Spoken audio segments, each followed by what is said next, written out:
చేరిన మీ అందరికీ ప్రభుడును రక్షకుడైన యేసుక్రీస్తు ప్రశస్తమైన నామంలో పరిశుద్ధాభిషేక అగ్ని పరిచర్య అంతటి తరపున వందనాలండి. బయట చెప్తారా? Praise Lord. దేవుని సన్నిధి మనతో ఉండును గాక.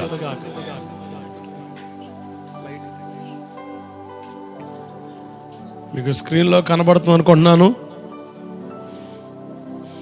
ఈరోజు సాయంత్రం స్త్రీల కూడిక ఉంది.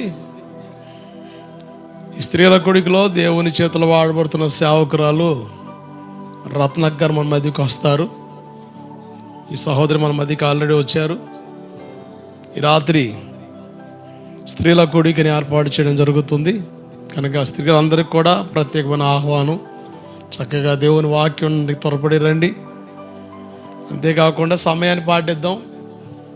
9:30-10 లోపు ముగించబడితే బాగుంటుందని ఆశ. ఎందుకంటే మళ్ళీ రేపటి నుంచి తెల్లవారుజామున, మధ్యాహ్నం, రాత్రి, మంగళవారం తెల్లవారుజామున, మధ్యాహ్నం, రాత్రి, బుధవారం తెల్లవారుజామున, మధ్యాహ్నం, రాత్రి వాగ్దాన కూడిక, గురువారం 1వ తారీఖు కృతజ్ఞత కూడిక.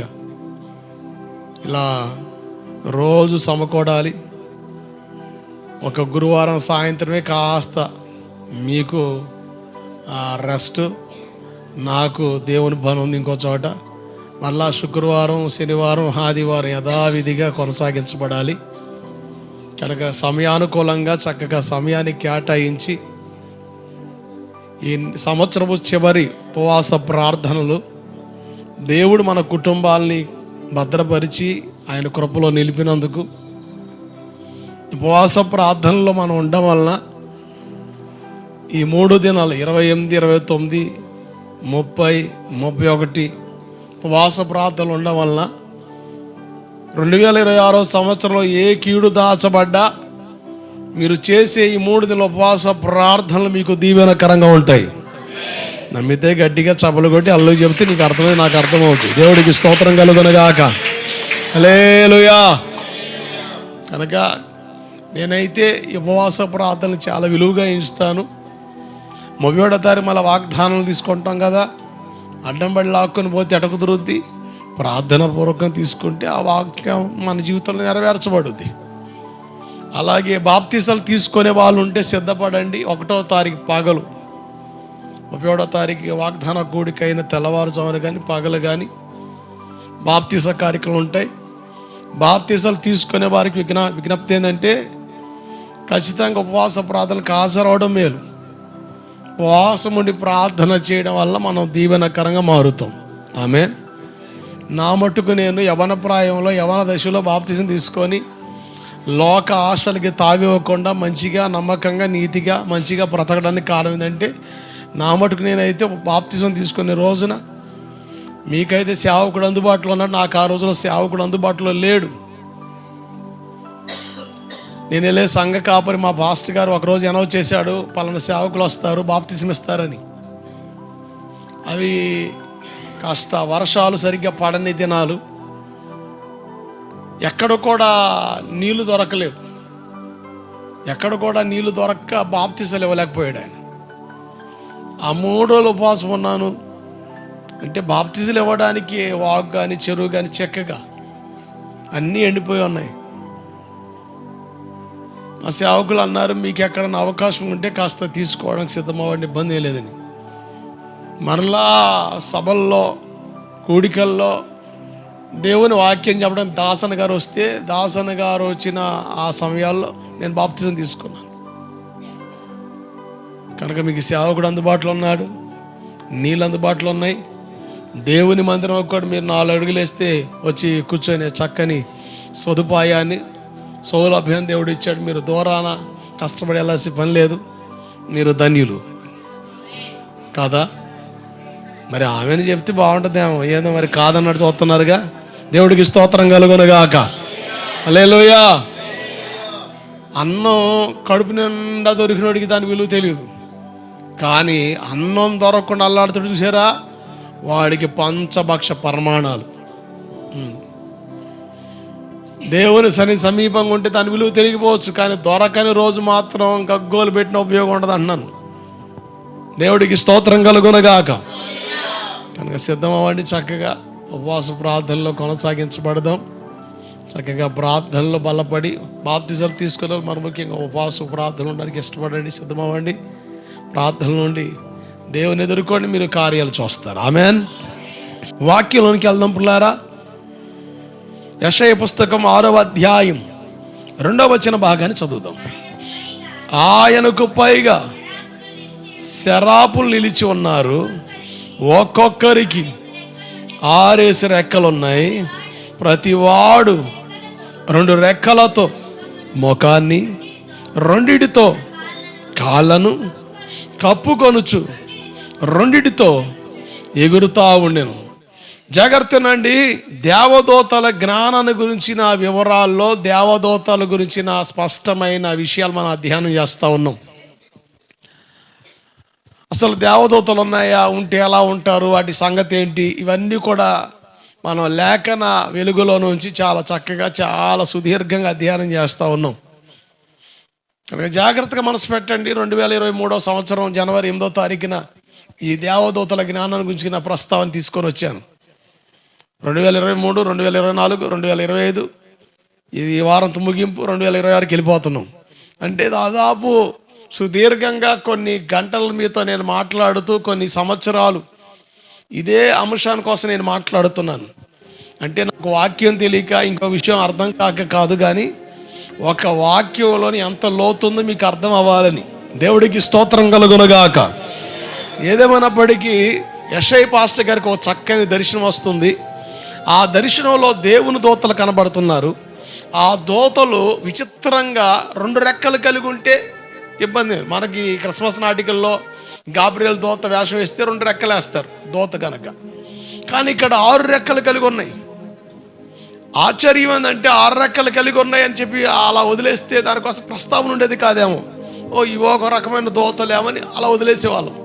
కానీ ఒక వివరణ ఇస్తున్నాడు. 2 రెక్కలతో ముఖాన్ని కప్పుకున్నాయి, 2 రెక్కలతో కాళ్ళు కప్పుకున్నాయి, 2 రెక్కలతో ఎగిరి వెళ్తూ ఉన్నాయి. ముఖాన్ని ఎందుకు కప్పుకున్నాయి? మనం కనబడకూడదు, దేవుడు కనబడాలి. కాళ్ళు ఎందుకు కప్పుకున్నాయి? నా ఇష్టం, నా ఇష్టం, నేను ఇలాగే ఉంటా, నేను ఇలాగే చేస్తా, నా ఇష్టం, నేను ఇలాగే తిరుగుతా, నేను ఇలాగే తాగుతా, నేను ఇలాగే ఉంటా అంటే నరకానికి పోతాం. నీ చిత్తమే సిద్ధించును కాకంటే నిత్యరాజునికి వెళ్తాం. దేవుడికి స్తోత్రం కలుగునుగాక. అంటే దేవుని చిత్తం చేసేవారికి మనం ఉండాలి. 2 రెక్కలు దిగిరి వెళ్తున్నాయి. చెప్పకని చెప్తున్న విషయం తెలుసా? ఒకనొక రోజున మధ్యాకాశంలో కడబోర శబ్దం వినబడినప్పుడు మనం కూడా పక్షి రాజు వల్ల రెక్కలు వదాల్చి ఎగిరి వెళ్తాము. గట్టిగా చమలు కొడితే బాగుండదేమో. దేవుడికి స్తోత్రం కలుగునుగాక. ఎగిరి వెళ్ళాలంటే యోబు 34:20 బలవంతులే దైవికంగా కొనిపోబడతారు అని ఉంది. బలహీనులు దైవికంగా కొనిపోబడలేరు అన్న సంగతి అర్థం అవ్వాలి. ఏంటి బలం? తింటే వచ్చిన బలమా, తాగితే వచ్చే బలమా, తేరగా తీరిగి వచ్చిన బలం, ఊరకొచ్చే బలం కాదు. ఆత్మ సంబంధమైన బలాన్ని గురించి ప్రస్తావన బైబిల్లో ఉంది. ఎస్తేరు పుస్తకం 10వ అధ్యాయం 2-3 వచనాల్లో మొర్దెకై బలమును గురించి ఉంది. ఎవరి మొర్దెకై? చెరపట్టబడిన యూదుడని, ఎస్తేరుకి బాబాయిగా పిలబడుతున్నాడని. అసలు తన బలం ఏంటి? తను అన్నాడు, ఎవరు నువ్వు? నేను బెన్యామిన్ గోత్రికుడు. ఎవరి బెన్యామిన్? యాకోబు గారు పుట్టిన పిల్లల్లో కడసారి కొడుకు పేరు బెన్యామిన్. అసలు పేరు బెనోని. తల్లి చనిపోతూ బెనోని అని పేరు పెట్టి దుఃఖపుత్రుడు అని అర్థం. బైబిల్లో ప్రతి పేరుకి అర్థం ఉంది. దేవుడికి స్తోత్రం కలుగునగాక. ఈ రోజులో అర్థం పేర్లని పెట్టుకుంటున్నాం, కానీ బైబిల్లో ఉన్న ప్రతి పేరుకి అర్థం ఉంది.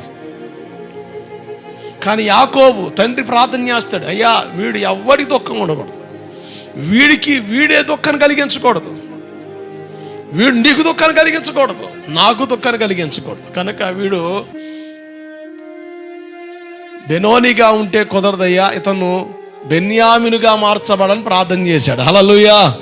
బెన్యామిన్ అంటే కుడి చేతి పుత్రుడు అని అర్థం. అంటే తండ్రి ప్రార్థన వలన కడసారి కొడుక్కి రాజరకాన్ని దేవుడిచ్చాడు. దేవుడికి స్తోత్రం కలుగునుగాక. రాజరికం దేవుడిచ్చాడు. రాజులు వచ్చారు ఈ గోత్రంలో నుంచి. తండ్రి ప్రార్థన అంటే నీ కొరకు ప్రార్థించే దైవజనుడు నీకు ఉండాలి, నీ కొరకు ప్రార్థించే సంఘం నీకు ఉండాలి. అందుకని సంఘ సహవాసం అంటూ కట్టబడాలి. వారంకి ఒక చర్చికి వెళ్ళొచ్చుగా, నెలకొక చర్చికి వెళ్ళొచ్చుగా, వారంకి వచ్చి ఒక పాస్టర్ గారి దగ్గరికి వెళ్ళొచ్చుగా. ఇది ఆధ్యాత్మిక క్షేమాభివృద్ధిని కలిగించదు అని మీకు అర్థం అవ్వాలి. ఒక సహవాసంలో ఒక సేవకుని అనుసంధానం చేసుకొని మనం బ్రతకడం వలన దైవజనుల ప్రార్థన మనకు మన కుటుంబాలకు ఆశీర్వాదం. ఆమేన్, హల్లెలూయా. నేను అట్లా ఉన్నానంటే నీ ఇష్టం, నీ ఇష్టం. కానీ జ్ఞానం కలిగి మనం భక్తి చేయాలి, జ్ఞానం కలిగి మనం భక్తిలో నడవాలి.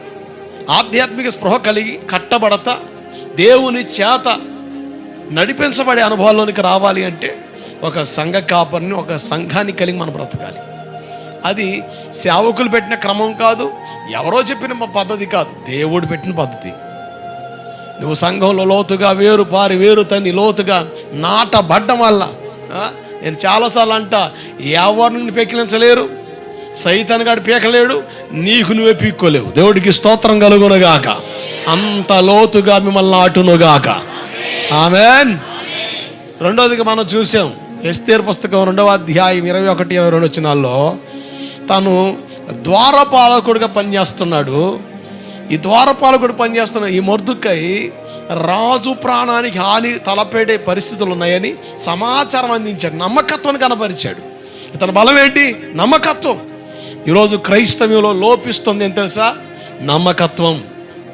నమ్మకస్తులు ఉండలేకపోతున్నాం, ఒక సంఘంలో నమ్మకస్తులు ఉండలేకపోతున్నాం. భార్య భర్తకు, భర్త భార్యకు, పిల్లలు తల్లిదండ్రులకు, తల్లిదండ్రులు పిల్లలకు, ప్రజలు సమాజానికి, మనమందరం దేవునికి నమ్మకస్తులు ఉండలేకపోతున్నాం. కానీ విచారకరం, దేవుని పిల్లలుగా పిలబడుతున్నాం. ఇది చాలా విచారకరం. నమ్మకస్తులకు మనం ఉండాలి. మన బలం ఏంటంటే నమ్మకత్వం. సామెతలు 28-20 అంటాడు, నమ్మకస్తునికి మెండైనా దెబ్బలా దీవెల్లా. దెబ్బలంటే ఎవడికైనా భయమే, దీవెలంటే ఎవడికైనా ఆశే. మరి ఎవరికి దీవెనలో? నమ్మకస్తునికి. ఏ విషయం నమ్మకం ఉండాలి? పౌలు పాస్టర్ గారు, తిమోతి పాస్టర్ గారు అన్ని విషయాలు నమ్మకస్తులుగా ఉండాలి. మీకు అర్థం అవడానికి 5 సంగతులు తీసుకొచ్చాను మీ మధ్యకి. ఒక వ్యక్తి దేవుని ఎదుట నమ్మకస్తులుగా ఉండాలి. 2, ఈ వ్యక్తి రక్షణ కొరకు దేవుడు సేవకుని వాడుకుంటాడు. సేవకుని ఎదుట నమ్మకస్తులుగా ఉండాలి. రక్షణ నిన్ను గాల్లో వదిలేయలేదు. ఏదైనా తోటలోనికి ఆదామును చేర్చినట్లుగా, గాయపడిన వాని పోటకూలు వాడిని చేర్చినట్లుగా నిన్ను పరిశుద్ధ అభిషేక అగ్ని అనే సహవాసం అనే సంఘంలోనికి చేర్చాడు. ఆమేన్. ఈ సంఘంలో నమ్మకస్తులుగా ఉండాలి. ఆమేన్. అలా ప్రార్థనకి వెళ్ళొత్తి సరిపోద్దా? మనకి క్రిస్మస్ కంఠస్థ వాక్యం తెలుసు కదా, యాలే అనగా మనకు కుమారుడు అనుగ్రహించబడిన ఆయన భుజాలపై, ఆయన నెత్తి మీద ఉందా, భుజాల మీద ఉందా? సంఘానికి శిరస్సు యేసు, శిరస్సు మీద లేదు, భుజాల మీద. అంటే సంఘం మీద ఆయన బాధ్యత మోపాడు, బృహత్తరమైన బాధ్యత. ఏంటా బాధ్యత? పరిచర్య చేసే బాధ్యత. పరిచర్య ప్రతి ఒక్కరూ చేయాలి. ప్రతి విశ్వాసి పరిచర్యలో పాలు పొందాలి. బలిపీఠం మీద జరిగే పరిచర్య ఉంది, బలిపీఠం కింద జరిగే పరిచర్య ఉంది. బలిపీఠం మీద జరిగే పరిచర్యకు ప్రతిష్ఠుడు కావాలి, బలిపీఠం కింద జరిగే పరిచర్యకు ప్రతి విశ్వాసి భుజం కాయాలి. అలా నిలిచినప్పుడే మనం జయాన్ని చూస్తాం. అలా నిలిచినప్పుడే ఇరుకో కోట వంటి కోటలు కూలిపోతాయి. హల్లెలూయా. పరిచర్యలో నమ్మకస్తులుగా ఉండాలి. 4వదిగా మనం చూసాం, పరిచర్యలో నమ్మకస్తులుగా ఉండాలి. 5వదిగా మన జీవనం కొరకు దేవుడు డబ్బులు ఇచ్చాడా? చెప్పండి గట్టిగా. డబ్బులు ఇచ్చాడు. డబ్బులు ఖర్చు పెట్టే విషయంలో నమ్మకస్తులుగా ఉండాలి. డబ్బుల విషయంలో కూడా దేవుడు లెక్క అడుగుతాడు. ప్రతి వాణ్ణి ఆయన ఏమడుగుతాడు? లెక్క అడుగుతాడు. వాని క్రియలు చొప్పున ఆయన ఏమిస్తాడు? జీతం ఇస్తాడు. ఇది నా కష్టం, నా సంపాదన, నేను ఏదని చేస్తా, నేను ఇలాగే ఉంటా, ఇలాగే ఖర్చు పెడతా, సరే అలాగే ఖర్చు పెట్టు, అలాగే ఉండు, అలాగే తిను. రేపొద్దున ఆయన దగ్గర నిలబడినప్పుడు ప్రతి ఒక్కరిని దేవుడు లెక్క అడుగుతాడు. ప్రతి ఒక్కరిని దేవుడు లెక్క అడుగుతాడు. కనుక డబ్బులు ఖర్చు పెట్టే విషయంలో కూడా నమ్మకస్తులుగా ఉండాలి. ఈ 5 సంగతుల్లో మొదటి సంగతి చెప్పాను, దేవుని నమ్మకస్తులుగా ఉండాలని. అలాగే 2వ సంగతి చూసాం, సేవకుని నమ్మకస్తులుగా ఉండాలని. 3వ సంగతి చూసాం, సంఘంలో నమ్మకస్తులుగా ఉండాలని. 4వ సంగతి మనం ధ్యానం చేస్తున్నాం, పరిచర్యలో నమ్మకస్తులుగా ఉండాలని. ఏమండి, మీకు మొదటి భాగంలో చెప్పాను, పరిచర్యలో ఆ పాలు పొంది నమ్మకం ఉన్న వారిని దేవుడు ప్రయోజకులుగా మార్చాడని. మనం అనవచ్చు వాళ్ళు సేవ పిలబడ్డారండి, వాళ్ళు సేవ చేసేవాళ్ళండి, కానీ వాళ్ళు పరిచర్య చేయాలండి. కుక్క పని కుక్కే చేయాలి, గాడిద పని గాడిద చేయాలన్నాడుగా. వాళ్ళు అప్కమింగ్ సేవకులు కనుక వాళ్ళు పరిచయం నేర్చుకోవాలి కానీ నేర్చుకున్నారు సార్. వాళ్ళు దీవించారు. మేము విశ్వాసులం అండి, మేము చర్చికి రావడం రికార్డండి. అసలు మాకు తనమునకలయ్యే పనులు ఉన్నాయండి. అసలు ఆదివారం కూడా కుదరని పరిస్థితులు ఉన్నాయండి. తలకాయ మాసిన పనులన్నీ కూడా ఆదివారం తగులుతాయండి మా బతులకి. కనుక ఆదివారం వచ్చామంటే ఏదో ఎంత కష్టపడి సమయం కేటాయితే వచ్చావు అని విఐపి క్యాడర్లో మాట్లాడతారు. ఏ క్యాడర్లో? విఐపి క్యాడర్లో. నేను అంటాను, కొంతమంది ఏమో పరిచయం చులకనగా ఇస్తారు, ఏముందిలేని. కొంతమంది ఏమో అది లేకి పనిగా ఇస్తారు. రకరకాల స్వభావాలు కలిగినండి. పరిచర్యలో సహకరించే విషయాల్లో రకరకాల స్వభావాలు కలిగిన బయట లేరు, లోపల ఉన్నారు. అందుకని మాట్లాడుతున్నా. పరిచర్య ఎంత ఆశీర్వాదం అర్థం అవ్వాలి. ఇర్మీయా పుస్తకం 33:22 ఏమని చూడండి. నాకు పరిచర్య చేయు లేవీలను లెక్కింపలేనంతగా విస్తరింపజేస్తానంటే పరిచర్య చేయడం వల్ల మన కుటుంబాలు దీవించబడతాయి. ఆమేన్. నేను అంటాను, కష్టం కొరకు లెక్కలు మొక్కలు చేసుకొని నిద్రలు కాసి ఆరోగ్యాన్ని పణంగా పెట్టి మన జీవితాన్ని దారబోసి పిల్లల క్షేమం కొరకు, వాళ్ళ ప్రయోజనం కొరకు, వాళ్ళ భవిష్యత్తు బాగుండాలని, వాళ్ళు మంచిగా బ్రతకాలని, మనకు లేక అర్రాకొర జీవితాలు వాళ్ళకు ఉండకూడదని, వాళ్ళు మంచి బట్ట కట్టుకోవాలని, మంచి ఆహారం తినాలని, మంచి ఇళ్లలో ఉండాలని, వాళ్ళ జీవితాలు బాగుండాలి అని నీ ప్రాణం దారబోసినట్టుగా కష్టపడుతున్నావు. నేను అంటాను, ఈరోజు కష్టజీతం అంతా ఏమవుతుంది? ఈరోజు ఒకడు కష్టపడుతున్నాడండి, అసలు తన మునకలు చేసి తన సుఖాలు మానుకొని తన సౌకర్యం మానుకొని కష్టపడి సంపాదించి పిల్లలకి చేతులు పెడుతున్నాడు. ఆ పిల్లలు ఏం చేస్తున్నారు? కొంచెం మంచోడైతే కాస్త కొంత జాగ్రత్త చేస్తున్నాడు, కొంచెం తెలివిగలోడైతే 2 ఎకరాలు ఇస్తే 3 ఎకరాలు చేస్తున్నాడు. కొంతమంది ఉన్నారు దరిద్రులు, వాళ్ళు ఏం చేస్తున్నారు? ఉన్న కాడు కూడి చేసేసి నిష్ట దరిద్రులుగా మారుతున్నారు. అంటే సంపాదన ఏమవుతుంది? ఒకడు కష్టపడి పోగేస్తున్నాడు, ఇంకొకడు ఖర్చు పెడతాం. అందుకని సంపాదించేవాడు ఒకడు ఉంటే ఖర్చు పెట్టేవాడు కొంపలో ఒకడు ఉంటాడట. పెద్దలు ఊరకనే అనలే ఈ సామెత, చరిత్ర అండి. నేను అంటాను, ఈ కష్టం నీ తరానికి ఆశీర్వాదకరంగా ఉండకపోవచ్చు, కానీ పరిచర్య అన్నది కూడా ఒక సంపాదనకి ఎంచుకో. నేను బాగా ధ్యానం చేసి నేను తెలుసుకున్న విషయం ఏంటంటే, పరిచర్య కూడా ఒక సంపాదనగా ఎంచుకుంటే, దేవుని పనిలో నీ వంతులో నువ్వు నిలబడడం కూడా ఒక సంపాదన ఎంచుకుంటే, నేను అంటాను, తరాలకు నీ ఆశీర్వాదం చూస్తావు. దేవుడికి స్తోత్రం కలుగునుగాక. హల్లెలూయా. అందుకని ఈ క్రమాన్ని దేవుడు పెట్టాడు, అందుకని ఈ ధర్మాన్ని దేవుడు పెట్టాడు. దీనికోసం మీకు అర్థమవడం కొరకు లేవి గోత్రాన్ని అక్కడ టచ్ చేశాడు. ఎవరి లేవి? యాకోబు గారి పిల్లల్లో ఒకడు. శపించబడిన జాతిగా జనంగా కనబడుతున్నారు. వీళ్ళు కోపం వస్తే మనకి లేక ఒక మాట అనేసి ఒక దెబ్బ కొట్టి, లేకపోతే రెక్కి వదిలిపెట్టరు. కోపం వస్తే రక్తం కళ్ళజూడడమే, రక్తపాతం ఏరులు పాడడమే. మనకి ఒక దెబ్బ కొట్టు, ఒక మాటను, లేకపోతే ఏదో చిన్నపిల్లలు దొర్లేంటగా కింద పట్టి దొర్లేసి సరిపోయిందిలే కోపం తిరిగి పోవడానికి ఆ రకంగా వీళ్ళు. కోపం వచ్చింది అనుకోండి, ఇంకంతే ప్రీ ప్లాన్ మర్డర్లు చేస్తారు వీళ్ళు. అంత డేంజర్. వీళ్ళు అలా చేశారు, ఒక పట్టణాన్ని రక్తపాతం చేసేసారు. శపితమైన జాతిగా మారిపోయారు. కానీ దేవుడు ఇచ్చిన అవకాశం సద్వినియోగం చేసుకున్నారు వీళ్ళు. దేవుని పక్షం ఎవరు అనగానే 12 గోత్రాలు ఎవరు ఉలుకుపలు లేని చూస్తూ ఉంటే, ఆ 12 గోత్రాలు లేవి గోత్రికులు అందరూ కూడా దేవుని పక్షంగా నిలబడ్డారు. దేవుడికి స్తోత్రం కలుగునుగాక. మనం ఎవరి తాలూకా ఉండాలి? దేవుని కొరకు నిలబడే సమయాలు వస్తే నిలబడు, అంతే. ఖర్చు అవ్వాల్సిన సమయం ఖర్చు అయిపో, పర్వాలే. లేవి గోత్రులు సద్వినియోగం చేసుకున్నారు. ఆశ్చర్యం. తండ్రి ఏమో శపితమైన జనంగా ఉన్నారన్నాడు. ఆత్మీయ తండ్రి, సంఘ కాపరి, పాస్టర్ గారు, నాయకుడు ఈ మోషే గారు ఏమన్నా తెలుసా? ఊరిమ్ము తుమ్మిమ్ము నీ భక్తునికి కలవు అన్నాడు. దేవుని చిత్తం తెలుసుకునే భాగ్యం లేవి గోత్రం దేవుడిచ్చాడు. ఒకప్పుడు శపితమైన వాళ్ళే, కానీ దేవుడిచ్చిన అవకాశం సద్వినియోగం చేసుకొని దేవుని చేత మెప్పించబడి మెప్పు పొంది నిత్య కట్టడికి ఎక్కడ నిలబడ్డారయ్యా అంటే దేవుని సన్నిధిలో నిలబడే భాగ్యం దేవుడిచ్చాడు. దేవుని చిత్తం తెలుసుకునే భాగ్యాన్ని ఈ గోత్రానికి ఇచ్చాడు. దేవుని చిత్తం తెలియాలంటే రోమా 12:2 ప్రకారంగా మనోనేత్రాలు తెలబడాలి. ఈరోజు చాలామంది మనోనేత్రాలు గుడ్డితనం కలుగుతున్నాయి. బాహ్య నేత్రాలు కాదు, మనోనేత్రాలు. అందుకనే ప్రార్థనలో బాహ్య నేత్రాలు మూసి మనోనేత్రాలు తెరిస్తే దేవుడు కనబడతాడు. ఆమేన్, హల్లెలూయా. యెషయా పుస్తకం 6:1 రాజు అయిన ఉజ్జియా మృతి పొందిన సంవత్సరం అత్యున్నత సింహాసనంపై ప్రభు ఆసీనుడుగా నేను కనులారా చూశాను. ఎవరి రాజు ఉజ్జియా? దినవృత్తాంతం 2వ పుస్తకం 26:16. అతడు స్థిరపడిన తన మనసును గర్వించి చెడిపోయి. ఒక స్థితి రాగానే మనిషికి గర్వం రాకూడదండి.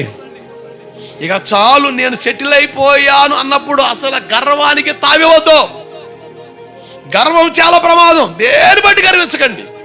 అందాన్ని బట్టో, నీకున్న సామర్థ్యాన్ని బట్టో, దేని బట్టి గర్వించకండి. ఏది ఉండదు మన కాడ. మనం కూడా బట్టిలోకి వెళ్ళిపోయేవారమై. ఒక ఆయన సమాధుల కాడ ఒక టైటిల్ పెట్టాడు, అహంకారం గల వాళ్ళు, గర్విష్ఠులు. ఒకసారి ఈ దొడ్లోకి వచ్చి చూడండి. ఏ దొడ్డిది? సమాధుల దొడ్డి. నీకంటే తాతలు బొబ్బున్నారా బాబు? ఏడా సమాధులు. మీ అసలు మీద నిమ్మకాయలు పెట్టిన వాళ్ళు, తొడగొట్టిన వాళ్ళు, సవాలు కొట్టిన వాళ్ళు ఏడపడి బొబ్బున్నారు. ఎడబొబ్బున్నారా రే? హాలు కనిపించినోడు కాదురా స్వామి, కాముగుండి పని చూసుకోరా దరిద్రుడు అని ఒక టైటిల్ పెట్టాడు. నిజం. దేని బట్టి అహంకారం, దేని బట్టి గర్వం, దేని బట్టి లెక్కలేతనం, దేని బట్టి గర్వించక. అసలు గర్వించడానికి అర్హత లేదండి మనకి. నాకు తెలిసింది అది. ఒక సేవకుడిగా సంఘాన్ని బట్టి నేను గర్వించకూడదు. నాకు అసలు గర్వానికి అసలు ఎక్కడ అవకాశం ఉందండి? దేని బట్టి గర్వించాలి? మంచిగా వాక్యం చెప్పగలనా, ప్రార్థన చేస్తే అద్భుతాలు. అసలు గర్వానికి తావుండకూడదు. గర్వం చాలా ప్రమాదం. ఎంత ప్రమాదమో లేఖనాలు చాలా స్పష్టంగా మాట్లాడుతున్నాయి. 5 జాతుల గురించి మీతో పరిచయం చేస్తూ వస్తున్నాను. మొదటి జాతి మీకు చెప్పాను, మోయాబీయులు. గర్వించి ఎంత నష్టానికి ఒడిగట్టుకున్నారు. రెండోదిగా నిర్గమాకాండ 18:11 ఐగుప్తీయుల గర్వం. ఐగుప్తులు గర్వించారు. ఎందుకు గర్వించారు? ఒకటి, వాళ్ళ దేశం సుందరమైన దేశం. వాళ్ళ దేశం బట్టి గర్వించారు. గర్వంగా ప్రవర్తించారు, లెక్కలేకుండా ప్రవర్తించారు. 2, వాళ్ళకున్న దేవతలను బట్టి, వాళ్ళకున్న ఆ దైవాలను బట్టి భలే గర్వించారు. అందుకని దేవుడు అంటాడు నిర్గమాకాండంలో, ఐగుప్తు దేవతలన్నిటికీ నేను తీర్పు తీర్చబోతున్నాను అంటాడు. దేవుడికి స్తోత్రం కలుగునుగాక. ఐగుప్తు దేవతలకి ఎలా దేవుడు తీర్పు తీర్చాడో రాబోయే రోజులు చెబుతా. దానికంటే ముందుగా ఈ ఐగుప్తు బట్టి గర్వించారు కదా, దేశాన్ని బట్టి. ఆ దేశం చాలా సుందరమైన పట్టణం, చాలా బాగుంది. నేత్రానందం కలిగి భలే భలే భలే ఉండడానికి అవకాశం అండి. అసలు నేత్రానందం కలిగి నివసించే ఏరియా. గోల చేసే జనం అక్కడ ఉన్నారట. గోల చేసే జనం. ఈ రోజుల్లో పల్లెటూరులో, పట్టణాల్లో గోల చేసే జనం ఎక్కువయ్యారు. ఎవరు? గోల చేసే జనం ఉన్న కాడ గందరగోళాలే కాదు, పాపిష్టి వ్యవహారాలు కూడా జరుగుతాయి. హెబ్రీ 11:26 అల్పకాల పోప భోగాలు విడిచి మోషే దేవుని కొరకు, క్రీస్తు కొరకు బ్రతికాడు. గోవిందపురం ఎలా వచ్చి నువ్వు ఎక్కడున్నా, ఏ స్థలంలో ఎటుపోయినా అల్పకాల పాప భోగాలకి నువ్వు ప్రేరేపించబడకూడదు. మోషేలా క్రీస్తు కొరకు బ్రతకాలి. దేవుడికి స్తోత్రం కలుగునుగాక. అంతే. పాపం ఎంత ప్రమాదమో చెప్పుకుంటూ వచ్చా. పాపం ఎంత ప్రమాదమో. ఈరోజు పాపను గురించి ప్రసంగాలు ఎవరు ఇష్టపడట్లేదు. దేనికోసం ఇష్టపడుతున్నారంటే ఆశీర్వాదాలు. నువ్వు ఎలాగానే ఉండు, దేవుడిని దీవిస్తాడంటే భలే నమ్ముతావు. ఏమంటే సమరయ్య స్త్రీతో యేసుప్రభు ఏం మాట్లాడాడు?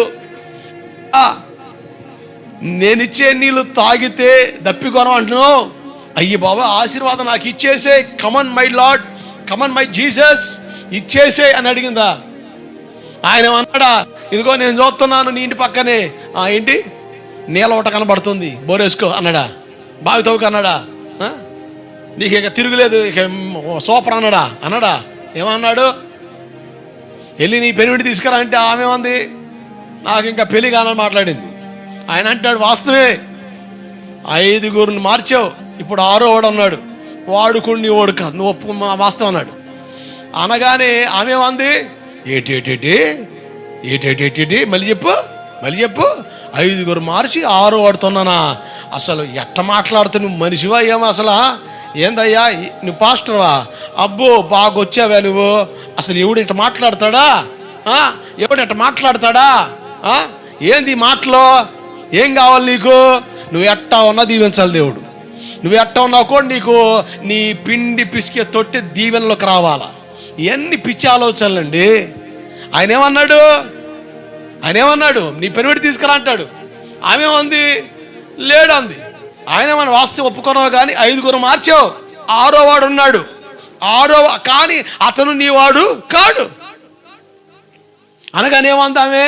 అయ్యి బాబు, ఎవడో చెప్పేసి ఉంటాడు నా కోసం, ఊళ్ళోకి వెళ్ళి కనుక్కొని వచ్చి ఉంటాడు ఈ మనిషి, అందరి కోసం చెప్పేస్తున్నా అనలే. నేను చేసినవన్నీ నాతో చెప్పిన ఈయన మెస్సయ్య కాడా? హల్లెలూయా. పాపాన్ని గద్దించినప్పుడు నీ స్పందన ఎలా ఉంది? దేవుడు హెచ్చరిస్తున్నప్పుడు నువ్వు ఎలా స్పందిస్తున్నావు? సేవకుడు కావాలని చెబుతున్నాను అనుకుంటున్నావా? లేకపోతే పొద్దుత్మని ఈ ప్రసంగాలు అనుకుంటున్నావా? ఇదంట మనల్ని పరిశుద్ధపరిచే ప్రసంగాలు, మనల్ని దిద్దే ప్రసంగాలు, మనల్ని గద్దించే ప్రసంగాలు. మనం ఈ బలిపీఠం కాడి మనం కోరుకోగలిగితేనే మనల్ని మనం కట్టుకోగలుగుతాము. ఆమేన్. మసిబూసి మారడికాయ చేయాల్సిన పని లేదు. మసిబూసి మారడికాయ చూపాల్సిన పని లేదు. పాప ఎంత ప్రమాదం నీకు తెలియాలి. పాప ఎంత ప్రమాదం నీకు చూస్తున్నావు. రకరకాల మరణాలు వస్తున్నాయండి, రకరకాల మరణాలు. ఈ 2 వారాల్లోనే గుంటూరులో పట్టణంలో టప అని మనుషులు చెంత కలరండి రాలుతున్నారు. ఒక అతని గట్ట కళ్ళ నుంచి రక్తం వస్తుందట. వడ్డీ వ్యాపారస్తుడండి. వడ్డీ వ్యాపారస్తుడు దగ్గర 30 లక్షలు పైబడి వడ్డీలకి ఇచ్చి బాగా సమకూర్చుకొని కూర్చున్నాడు. కళ్ళ నుంచి రక్తం కారుతుంది. ఎందుకు కారుతుందో అర్థం కావట్లే. డాక్టర్లు కూడా అర్థం కావట్లే. స్కానింగ్ చెక్కట్లే, చెక్కబులు తెలియదు, అసలు ఏది అర్థం కావట్లే. అలా రక్తం కారి 2 రోజులు చచ్చిపోయాడు. కారణం ఏంటి? అందుకని ఐగుప్తులో పాప భోగాల్లో దొరలాడుతున్న మనుషులకి ఏం కలిగింది? 1 అవమానం, 2 పోగొట్టజాలని రోగాలు. మీరు గమనించండి, వైద్య శాస్త్రాన్ని కూడా అంతు చిక్కని రోగాలు బయటకు వస్తున్నాయి. వైద్య శాస్త్రం కూడా అంతు చిక్కని రోగాలు బయటకు వస్తున్నాయి. ఒక కమ్యూనిస్ట్ అండి, హేతువాది, దేవుడు లేడు అని వాదించే ఒక వ్యక్తికి ఈ నాలుక చివరన చిన్న గడ్డలాగా లేచింది. చిన్న గడ్డలాగా. అది ఎంత గడ్డ అయింది అంటే చాలా లావు అయింది. మాట్లాడితే చాలు, ఏదైనా తినాలన్నా, నోరు శుభ్రం చేసుకోవాలన్నా రక్తం ఏరులై పారుతుంది. ఈ నాలుక చివర గడ్డలాగా లేచిందండి. 5 నిమిషాలు మాట్లాడితే ఇలా రుమాలు అడ్డం పెట్టుకుంటే రుమాలు తడిసి మొత్తం కారేదట. పిండితే రక్తం వచ్చేదంట. నానా తిప్పలు పడ్డాడు వైద్యుల కాడికి వెళ్ళి. అయ్యా అంతకాలితే 4 కత్తిరించండి. అయ్యా అలా 4 కత్తిరిస్తే రక్తం కారి చచ్చిపోయారు. 3కి ఇలా చేసాం. వైద్యం వికటించింది. ఇప్పుడైతే వైద్య పరికరాలు అరాకొర అందుబాటులోకి వచ్చినాయి. నేను చెప్పే సంగతి 20 సంవత్సరాల క్రితం. ఇక ఎన్ని దేవుళ్ళు మొక్కాడు ఆ మనిషి, ఎన్ని దేవుళ్ళు మొక్కాడు. ఏ దేవుడైనా కనికెడతాడేమని మొక్కితే ఏ దేవుడు కూడా దరికి రాలేదు. యేసు ప్రభు అన్న ఆ దేవుని కోసం మనకి తెలుసు, కానీ చాలా చులకన ఆలోచన. ఆయన ఆ తక్కువ కులస్తుల దేవుడు కదా అన్న ఫీలింగ్లో బతికిన మనిషి. ఇక చివరికి సరే యేసు ప్రభు కాడికని వెళ్దామని వస్తే ఆశ్చర్యం ఏంటి తెలుసా? వైద్యులు చేత కుదరచ్చని రోగం, కుదురుబాటులోకి రాని రోగం దేవుడు ముట్టి బాగు చేశాడు. ఆమేన్. ఈరోజు అతను సజీవంగా ఉన్నాడు, సాక్షిగా ఉన్నాడు, దేవుని సేవను కొనసాగిస్తున్నాడు. హల్లెలూయా. పోగొట్టజాలని రోగాలు. జాగ్రత్త. రోగాలు రావడానికి కారణం ఏంటి? 4 కారణాలు కనబడ్డాయి నాకు లేఖనాల్లో. 1, దెయ్యాల వల్ల కలుగుతున్నాయి రోగాలు. 75% దెయ్యాల వల్ల రోగాలు కలుగుతున్నాయి కనుక ప్రార్థన చేయగా ఏం జరుగుతుంది? స్వస్థత జరుగుతుంది. గర్భాలు దెయ్యాల చేత ముయ్యబడుతున్నాయి. ప్రార్థించక ఏం జరుగుతుంది? గర్భాలు తెరబడుతున్నాయి. రోగం వెనకాల దెయ్యం ఉందా? దానికి విరుగుడు ఒకటే, ప్రార్థన. 2, ఒకవేళ నీ పాపాన్ని బట్టి రోగం వచ్చిందా, నీ దోషాన్ని బట్టి రోగం వచ్చిందా, ఎంతమంది నెత్తి మీద చేపెట్టి ప్రార్థన, నీ రోగం పోదు. నువ్వు ఇక్కడ నుంచి మొదలుపెట్టి ప్రపంచం అంతా చుట్టుకురా, కోట్లు ఖర్చు పెట్టు, నీకున్న రోగం పోదు. ఎందుకంట, అయ్యా ఈ పాస్టర్ ప్రార్థన చేస్తే సచ్చిన శవాలు లేచిని అన్న పాస్టర్లు క్యూ కట్టి నీ నెత్తి మీద పెట్టి ప్రార్థన చేసినా నీ రోగం పోదు. మరి పోవాలంటే కారణం ఒకటి, నీ పాపను ఒప్పుకోవడమే. ఇంకా అంతకుమించి లేదు. నీ పాపను ఒప్పుకోవడమే. నేను కొత్తలో ప్రార్థనకి వెళ్తా, అడప వెళ్తా. నేను అప్పుడు కరెక్ట్గా దేవుని చేతిలోకి రాలే. నేను సడన్గా ప్రార్థనకి వెళ్ళాను. అవి ఎగ్జామ్స్, మంచి మార్కులు వచ్చినాయి. ఇక పరీక్షలు అంటే చాలు ఇతగాడు ప్రార్థనకు హాజరైపోతాడు, మహాభక్తుడు. ఎట్లా దొంగచాటుగా సినిమాలు చూసేవాడిని నేను. అంటే మా నాన్నకు తెలియకుండా, మా అమ్మకు తెలియకుండా ఫ్రెండ్స్తో కలిసి సినిమాలు పోయేవాడిని. ఆడికి సినిమా హాల్కి. ఇంట్లో చూసింది కాక మళ్ళీ దానికి కూడా అలపడ్డా. రక్తపు గడ్డలు, నేను రక్తపు గడ్డలు చాలా మామూలు బాధ. నాకు అసలే పుట్టుకతోనే రోగిస్తోండి. మాకు ఇంట్లో డాక్టర్ సపరేట్ నా కొరకు పని చేసింది. వారానికో 2 వారానికో నెలకు ఒకసారి వచ్చి చూడాల్సిందే. ఆ రోగిస్తోండి. అరసేయంత పుట్టానండి, అరసేయంత పుట్టా నేను. మా ముసలమ్మంది పడే పొట్టర పిల్లల్లో దెబ్బలు వేసాయి. పుడతారులంటే మా నాన్నకి మగపిల్లలంటే ఇష్టం. నేను పుట్టగానే కొంచెం కలిసి వచ్చింది, కొంచెం సెంటిమెంటు. కనుక ఎట్టగానే బతికించుకోవాలి. తేల తిప్పలు పడితే ఆ వల్ల కావట్లేదు. ఆ సమయాల్లోనే మా తాతగారు, మా అమ్మ వాళ్ళ నాన్నగారు రక్షణలోకి వచ్చాడు. సరే మా పిల్లల్ని తీసుకొని ఇంటికి రమ్మంటే ఇంటికి వస్తే ఈయన ఫ్యామిలీ డాక్టర్ ఉన్నాడు జగన్నాథపురంలో, కోయిలగూడెం దగ్గర. వీళ్ళు పొద్దున్నే బస్సు మీద వెళ్ళిపోయారు. పొద్దున్నే బస్సు వస్తుంది, ఆ బస్సుకి వెళ్ళిపోతే ఆయన మర్యాదగా ప్రార్థన చేసి ట్యాబ్లెట్లు వేసాడు. అయ్యా రాసివ్వండి, ట్యాబ్లెట్ కొని వెళ్తాను. లేదు రోజు తీసుకురండి, నేనే ట్యాబ్లెట్లు వేస్తాను అన్నాడట. వీళ్ళు రోజు తీసుకొని పోతే ఆయన ఏం చేసేవాడు తెలుసా, మోకరించి ప్రార్థన చేసి ఆ ట్యాబ్లెట్లకి ప్రార్థన చేసి వేసేవాడట. నేను సేవలోకి వచ్చిన తర్వాత మా అమ్మకి అక్కింది మాట, ఆ ట్యాబ్లెట్లు ఏమని ఇప్పుడు పని చేస్తున్నాయి ఏందా అని. దేవుడికి స్తోత్రం కలుగునగాక. విచిత్రం కాకపోతే అప్పుడు వేసింటే ఇప్పుడు పని చేస్తాయా అంటే దేవుని ఆలోచనలో నేనున్నా, దేవుని ప్రణాళికలో ఉన్నా. అయితే ప్రతి నెల ఏదో బలహీనత. నేను యేసు ప్రభువుని నమ్ముకున్న తర్వాతే నా దేహానికి సంపూర్ణమైన ఆరోగ్యం వచ్చింది. ఆమెన్, హల్లెలూయా. ఆ రక్తపు గడ్డలు వచ్చినప్పుడు అండి, ఆ మధ్యలో ప్రార్థనకి ఎలా అలవాటు కదా, క్రమబద్ధిక రక్షణలోకి రాలే. నేను జస్ట్ అట్ట టచ్ అవుతున్నా నా అవసరం కొరకు. పాచగారి దగ్గరికి వెళ్ళి ప్రార్థన చేస్తే నొప్పి తగ్గేదండి, హాయిగా ఉండేది. అమ్మ బాగుంది అనిపించేది. ఇంటికి వెళ్ళగానే మళ్ళీ పోటు, మళ్ళా నొప్పి. ఇంతే. నీ పాపాన్ని ఒప్పుకొని అంతవరకు ఎంతమంది పాస్టర్లు ఎదిమి పెట్టి సమ్మగా హాయిగా ఉంటుంది. మళ్ళీ ఇంటికి వెళ్ళగానే మళ్ళా స్టార్ట్ అయిపోద్ది. ఈ బాధ పోవాలంటే ఒకటే విరుగుడు, నువ్వు ఒప్పుకోలు ప్రార్థన చేయడమే. ప్రభా నాది పాపం, నేను చేసిన పాపం క్షమించని ఒప్పుకొని విడిచిపెడితే, ఆయన కనికర పడితే నీకు ఆరోగ్యం వస్తుంది. ఆమెన్, హల్లెలూయా. 3, మన శరీరం బలహీనం, మనం తినే ఆహారం మంచిది కాదు. అంతా కల్తీ వచ్చేసినాయి. కల్తీ చికెన్, ప్లాస్టిక్ చికెన్ వచ్చేసిందండో. ప్లాస్టిక్ చికెన్ వచ్చిందట, జాగ్రత్త. ప్లాస్టిక్ గుడ్లు వచ్చినాయి, ఇంకా ప్లాస్టిక్ రైస్ వచ్చినాయి. అసలు తినేదే అసలు ఆ కల్తీ ఫుడ్ అంటే మరలా దీంట్లో మళ్ళీ ఆర్టిఫిషియల్ ఆహారం వచ్చేసింది. ఇంకేమవుతుంది? రోగాలు. కనుక ఆరోగ్యాన్ని కాపాడుకోవడం ఆశీర్వాదం. ఆమెన్. కనుక ఆరోగ్యంగా ఉండాలి. కనుక జాగ్రత్త, మన తినే ఆహార విషయాల్లో కూడా చాలా జాగ్రత్తగా. అడ్డం పడి దూడ మీద వేసాం అనుకో, ఆ రోజులు పోయినాయి. అర్థమైందా? ఈరోజు అట్లా మేత్తింగ్ ఏం లేదేక, గ్యాస్ తన్నిందనో లేకపోతే తిరగేసిందనో మరగేసిందనో ఈ డైలాగ్ తప్ప ఏమన్నా, తిప్పలు పడ్డ తప్ప ఏమని చెప్పండి. గొత్తాయాస, రాత్రి నిద్ర పట్టదు. ఎందుకు ఈ బాధ? టైం తిండి సరిపోదు. దేవుడికి స్తోత్రం కలుగునగాక. ఆరోగ్యాన్ని కాపాడుకోండి. 4 యోహాను సువార్త 11:4 ప్రకారంగా ఆయన మహిమ కొరకు కలుగుతున్నాయి. దేవుడికి స్తోత్రం కలుగునగాక.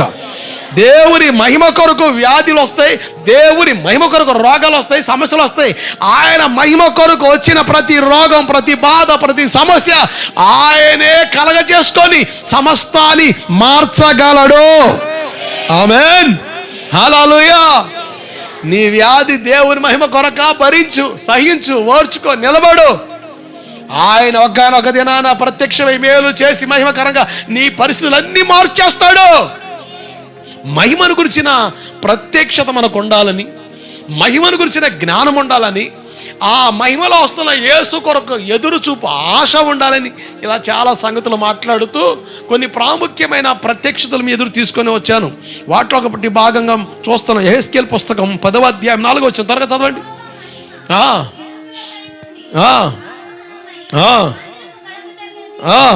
దిగి వచ్చాను, మందిరం మేఘంతో నిండింది. జాగ్రత్తనండి, కెర్రేబులు అంటే దేవదూతలు. ఆ కెర్రేబుల మీద ఉన్న మహిమట దేవుని మందిరపు గడప కాడ దిగిందట. ఏడా గడప కాడ అలా దిగిన మహిమ ఏం చేసింది? దేవుని మందిరం మీద నిలిచింది.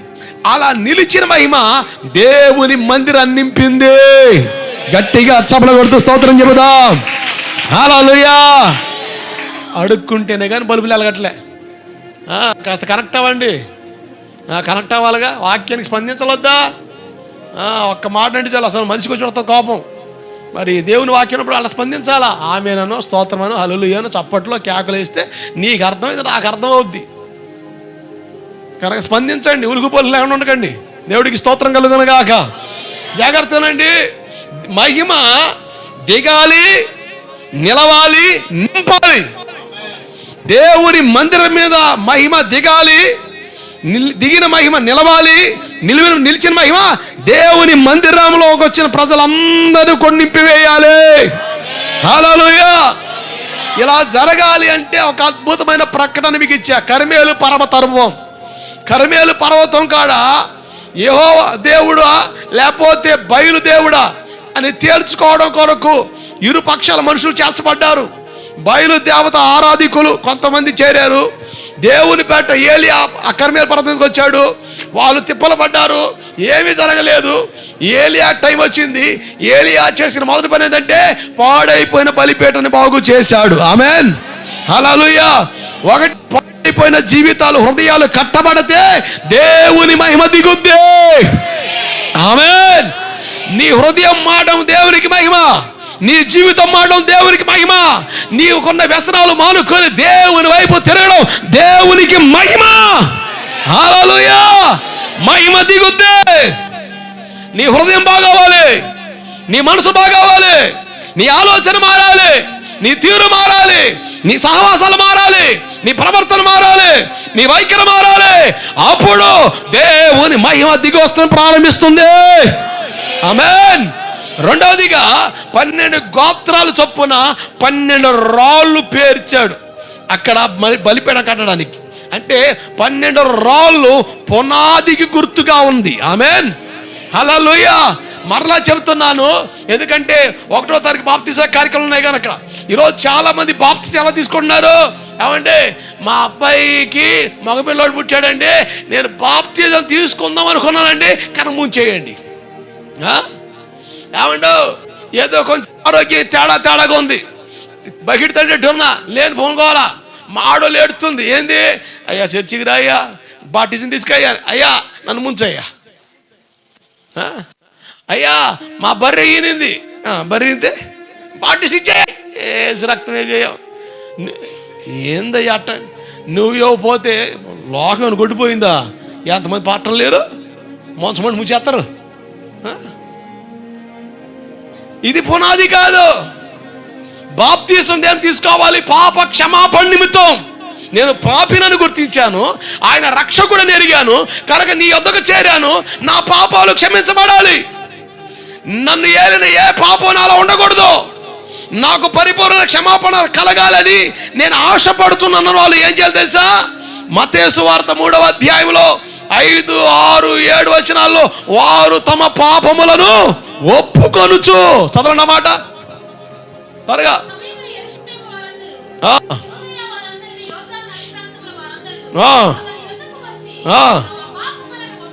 ఏం చేస్తున్నారట? తమ పాపములు ఒప్పుకొనుచు బాప్తిజం తీసుకున్నారు. పాపాలు ఒప్పుకోవాలి.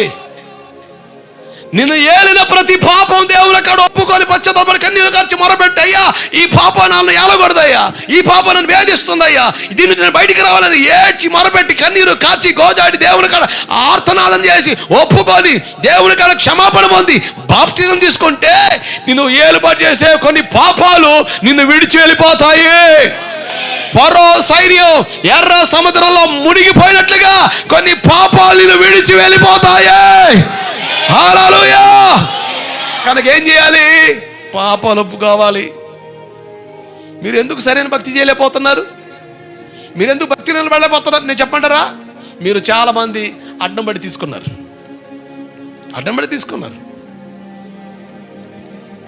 పునాదే సార్.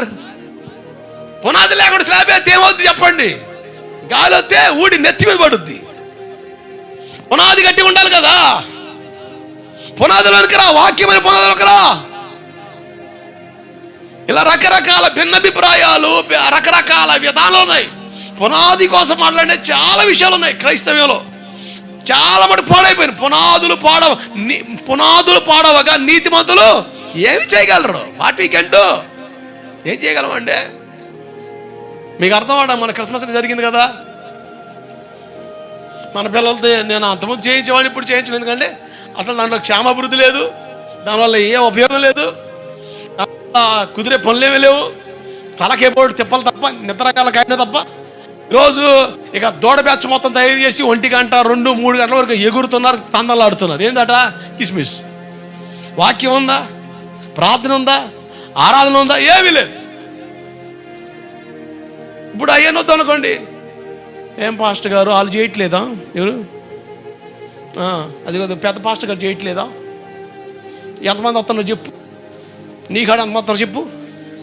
చూడయ్యా, మరి ఆయన తెలియదా వాక్యం? నీకే తెలిసిందా? మరి ఏం చెప్పాలి వీళ్ళకి? పునాదులు పాడైపోగా నీతిమంతులు ఏం చేయగలరు? నేను అడ్డం పెట్టి బతకాలంటే నాకు భలే భలే భలే భలే సూపర్ బతుకుతా. సెకండ్ హ్యాండ్ క్యార్ కాదు, కొత్త కారు మీద తిరుగుతా నేను. దేవుడికి స్తోత్రం కలుగును గాక. నెంబర్ 1. కానీ నీ వీక్నెస్ పట్టుకొని నేను సేవ చేస్తే నువ్వు నరకని పోయావు అనుకో, నాకు నష్టం. లెక్కల్లోకి వస్తే తేలిపోతామండి.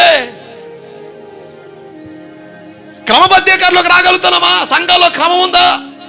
దైవికమైన నడిపి ఉందా? దైవికమైన ఆలోచన ఉందా?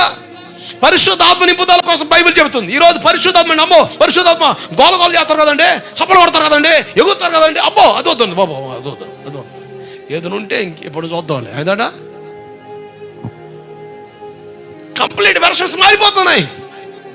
బాప్తీసాల్లో రకరకాలు. ఒకడేమో సిలువు జెండా కింద బాప్తీసం అంటాడు, ఒకటేమో తండ్రి కుమార పరిశుద్ధాత్మ నామోలని అంటే, ఇంకోటి అంటాడు యేసు నామోలు అంటాడు. రకరకాల విధానాలు. పునాదులు పాడైపోయినాయి. నా బాధ అంటే సంగమా, నెత్తి నోరుకుంటూ చెప్తున్నాను, పునాదులు పాడైపోయినాయి. పునాదులోనికి రా.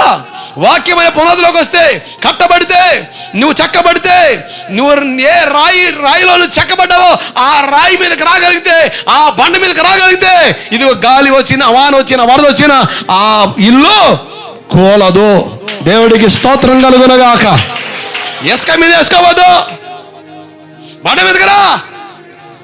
క్రీస్తుని బండ మీదకి రా, వాక్యమైన బండ మీదకి రా.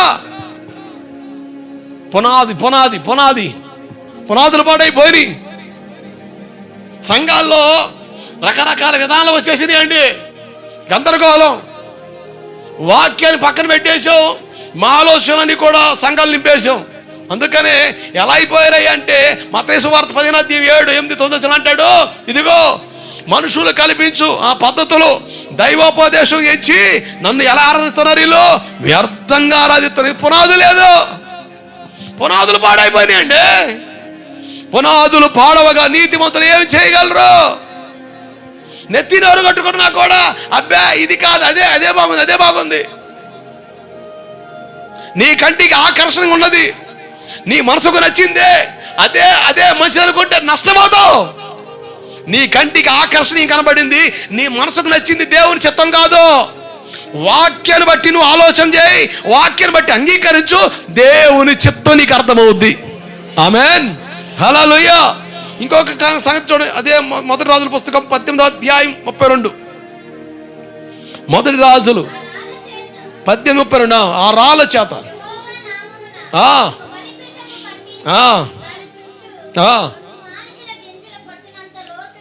లోతుగా తవ్వి ఏం చేశారట? లోతుగా తవ్వాడు. అంటే భక్తి పైన చేసేది కాదు. ఆల్టర్నేషన్ భక్తి చేయొద్దు. ఈరోజు చాలా మంది ఆల్టర్నేషన్ భక్తి చేస్తున్నారు. పైకి భక్తిగా కనబడతా లోపల దేవుని శక్తిని ఆశ్రయించని ప్రజలు కలరని లేఖనాల్లో చాలా స్పష్టంగా మనం చూస్తున్నాం. లోతులోనికి రావాలి. ఇంకా ఎక్కడేసిన గొంగలు అక్కడ ఉంటే కుదరదు. రోజులు గడిచిపోతున్నాయి, సంవత్సరాలు దొరికిపోతున్నాయి. ఆయన రాకడ సమీపిస్తుంది. నేడో రేపో ప్రభు రాబోతుండగా ఇంకా జోల పాటలు పాడే కాడ ఉండిపోయారు సంఘం. ఏడండి ఏ పాటలు కాడ? క్రిస్మస్ వచ్చి ఏం పాటలు పాడతాం? ఇంకా జోల పాటల కాడ ఉండిపోయావు. రా బాబు, ఆయన చేసి వెళ్ళిపోయాడు రా బాబు, మళ్ళీ వస్తానంటే ఇంకా జోల పాట పాడతాడు రా మా ఆయన. లోతులోనికి రా, ఆధ్యాత్మిక క్రమంలోనికి రా, లోతులోనికి రావాలి. లోతులోకి వస్తే ఏమిటండి? ఏం జరుగుద్ది? లోతులోకి వస్తే 2 రకాల దీవెలు మనం చూడగలం. మీరు లోకాసు వార్త 5వ అధ్యాయం 4-5 వచనంలోకి వస్తే అక్కడ పేతురు గారి జీవితంలో జరిగిన ఒక సందర్భం అక్కడ కనబడుద్ది.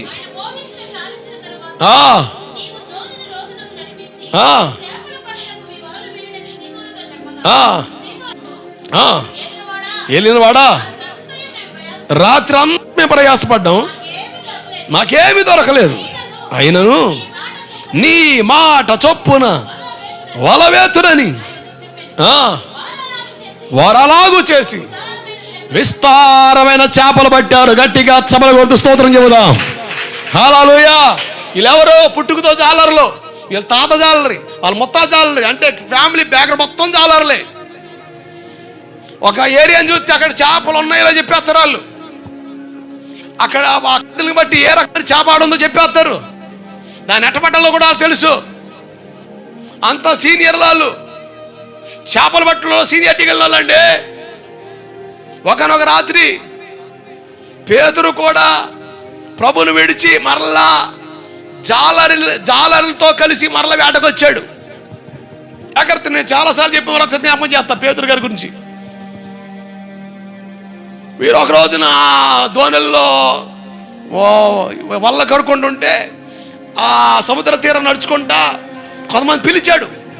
అలా పిలబడిన వారిలో పేతురు గారు కూడా ఉన్నాడు. యేసు ప్రభుతో తిరుగుతున్నాడు. పెళ్ళయింది, పిల్లలు ఉన్నారు. ఎంతమంది అడక్క? దేవుడికి స్తోత్రం కలుగునుగా, నీకు దండం పెడతా. ఎంతమంది అడిగావు? పెళ్ళి అయిందని ఆధారంగా చెప్పి అంతే. ఎంతమంది అయ్యారు? పెళ్ళి అయిందా? ఏ ఊరు ఇచ్చి అడక్క, నీకు దండం పెడతా. ఆడదాకా పోతే ఏడదాకా ఆడదాకా ఉందాం. దేవుడికి స్తోత్రం. ఎట్ట తయారయ్యారంటే గుడ్డు కేకలు లాగే రకాలు ఎక్కువయ్యారు. ఇప్పుడు ఏం చెబుతాం? అది అడగండి నన్ను. బైబిల్లో ఉంది క్యాఫా భార్య అని. కనుక భార్య అంటే పెళ్ళి అయింది అర్థం. తెచ్చుకుంది కాదు, చేసుకున్నామే. దేవుడికి స్తోత్రం కలుగును గాక. ఈ మధ్య కాలంలో కొన్ని ఫంక్షన్ జరుగుతాయి. దాంట్లో మెయిన్ టైటిల్ ఏంటంటే వచ్చేవారు తమ భార్యతో కలిసి రావాలి. భార్య లేని వాడికి అర్హత లేదని పెడతాడు. ఇప్పుడు ఆహ్వానం లేదని చెప్పి అద్దెకి తెచ్చుకుంటావా? అట్లా అద్దెకి వచ్చినామే కాదమ్మో, చేసుకున్నామే. దేవుడికి స్తోత్రం కలుగును గాక. అప్పుడు తెచ్చుకున్నాడు అద్దెకి అనుకున్నారు. లేని పని గొడవ అటువంటివి లేవు. బ్రతికే బతుకుల్లో పరిశుద్ధతకే తావు ఉంటుంది. దేవుడికి స్తోత్రం కలుగును గాక. హల్లెలూయా. మొత్తానికి యేసు ప్రభుతో తిరుగుతున్నాడు. ఇక ఇల్లు మర్చిపోయాడు, వాకిలు మర్చిపోయాడు, భార్య మర్చిపోయాడు. వాళ్ళ అత్తగారు ఊరి దరిదాపులో కోటనికి హాజరయ్యాడు యేసయ్య. ఆ దరిదాపులో కూడా వచ్చారు. అరే వీడు మన ఊరు వీళ్ళు ఏమన్నాడే చూస్తే, వా పేతురే ఏడు దుంపదేగా ఏంది ఇటు తిరుగుతున్నాడు. ఆ ఊరే చూస్తేనే గబ్బు ఉండేవాడు. ఒక రకంగా తేలాడు మంచిగా అనుకొని మొత్తం గురిపట్టి, అరే బాబు ఏమరా మీ అత్తగారు ఊరు మాదే? అంకుల్ బాగున్నారా? ప్రెజలా మీ ఆంటీకి జ్వరం రా, తీవ్రమైన జ్వరం, మంచం లేకట్లేదురా బాబు, కను కూడా తెరవట్లేదు రాగానే. ఇక యేసు ప్రభుకి చెప్పాడయ్యా పక్కూరనే మా ఆంటీ ప్రార్థన. ఆ రోజు ఆ ఇంటికి వెళ్తే తీవ్రమైన జ్వరంతో పేతురు అత్తగారిని యేసే ముట్టగానే బాగుపడింది, పరిచయం చేసింది. అంటే ఆ రాత్రి అక్కడే పడుకున్నారు. ఇక ఆ రాత్రి అలాంటి కాసు పీకిందండి. అరే అబ్బాయి, నువ్వేమో ఇల్లు వాకిలో తిరుగుతుంటివి, ఆ పిల్లేమో నాకు కవరు పెట్టొద్దు, బియ్యం సరుతుంటుంది, మేము ఆగి తెలియకుండా బియ్యం సరుతుంటుంది, డబ్బులు అప్పుడుతుండే తెలియకుండా చెప్తుంటే, నువ్వేమో దేవుడు ఆడుతూ తిరుగుతుంటివి, ఆ పిల్లేమో అమ్మ ఈనాడు పోయాడు తెలియట్లేదు, మరి కనబడతలేదు అంటుంది ఈమె. మరి ఆ రోజు ఫోన్లు లేవు కదా, టెలిగ్రామ్ పంపడం లేవు కదా, కనబడితే మనిషి ఉన్నట్టు అటువంటి పరిస్థితులు. మొత్తానికి పేతురు గారికి రాత్రి ఫుల్ క్లాస్ జరిగింది. తెల్లారిలో పేతురు లేడు, ఎక్కడికి వెళ్ళిపోయాడు? చేపలకి వెళ్ళిపోయాడు. ఇక కొద్ది రోజుల తర్వాత తెల్లవారకుండానే యేసు ప్రభు కూడా అదే సముద్రం తీరానికి వస్తున్నాడు. పేతురు గారు ఎందుకు వెళ్ళాడు చేపలు ఆడకంటే, ఇంటికి వెళ్ళగానే అప్పులోళ్ళు మంచి కుస్తీ మీద రమ్మన్నాడే, అతనే.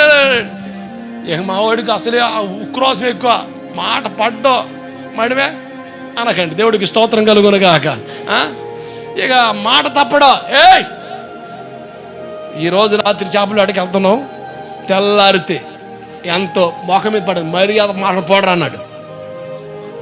ఇప్పుడు దాన్ని నేను ఆటలు సాగిని వచ్చా, హీరో వచ్చాడుగా, సారిగా సినిమా ఆడుద్ది పోండి అన్నాడు. ఇక ఆ రాత్రి అంతా వలేసాడు, ఒక్క చేప పడలే. ఎవరు వదులుకున్నాడు? కొంతమంది ఇలాగే ఉంటున్నారు. ఏదో చేద్దామని దైవిక విషయాల్ని వదులుకొని దైవిక అనుభవాల నుంచి దాటి వెళ్ళి ఏదో తీర్చేసి ఆర్చేసి ఇక ఏదో చేద్దామని ప్రయత్నం చేస్తున్నారు, కానీ ఏవి కాక సతగిలి పడి ఆయన వైపు చూస్తున్నారు. ఇప్పుడు జరుగుతున్న కారణాలు ఇవే. జాగ్రత్తనండి, మనసు పెట్టండి, కరెక్ట్ అవ్వండి, మన జీవితాలు పడేలాగా తయారైని. రాత్రి అంతా కష్టపడి ఒక్క చేప పడలేదు. ఏడుతా ఏడుపు కట్టాడు, వాళ్ళగడుగుతా ఉన్నాడు. యేసు ప్రభుని దగ్గర నుంచి చూసినాడు కదా, గుర్తుపట్టాడు మనిషి. అయ్యి బాబు గురు వస్తున్నాడు అని ముసుకేసేట, ఆడపిల్ల సింగప్పుడు కప్పి ఇక చూసుకో కడుగుతున్నాడు. సోక్తున్నాడు, పోతరపా అంటే వచ్చి పేతురు గారు దోనెక్కాడు.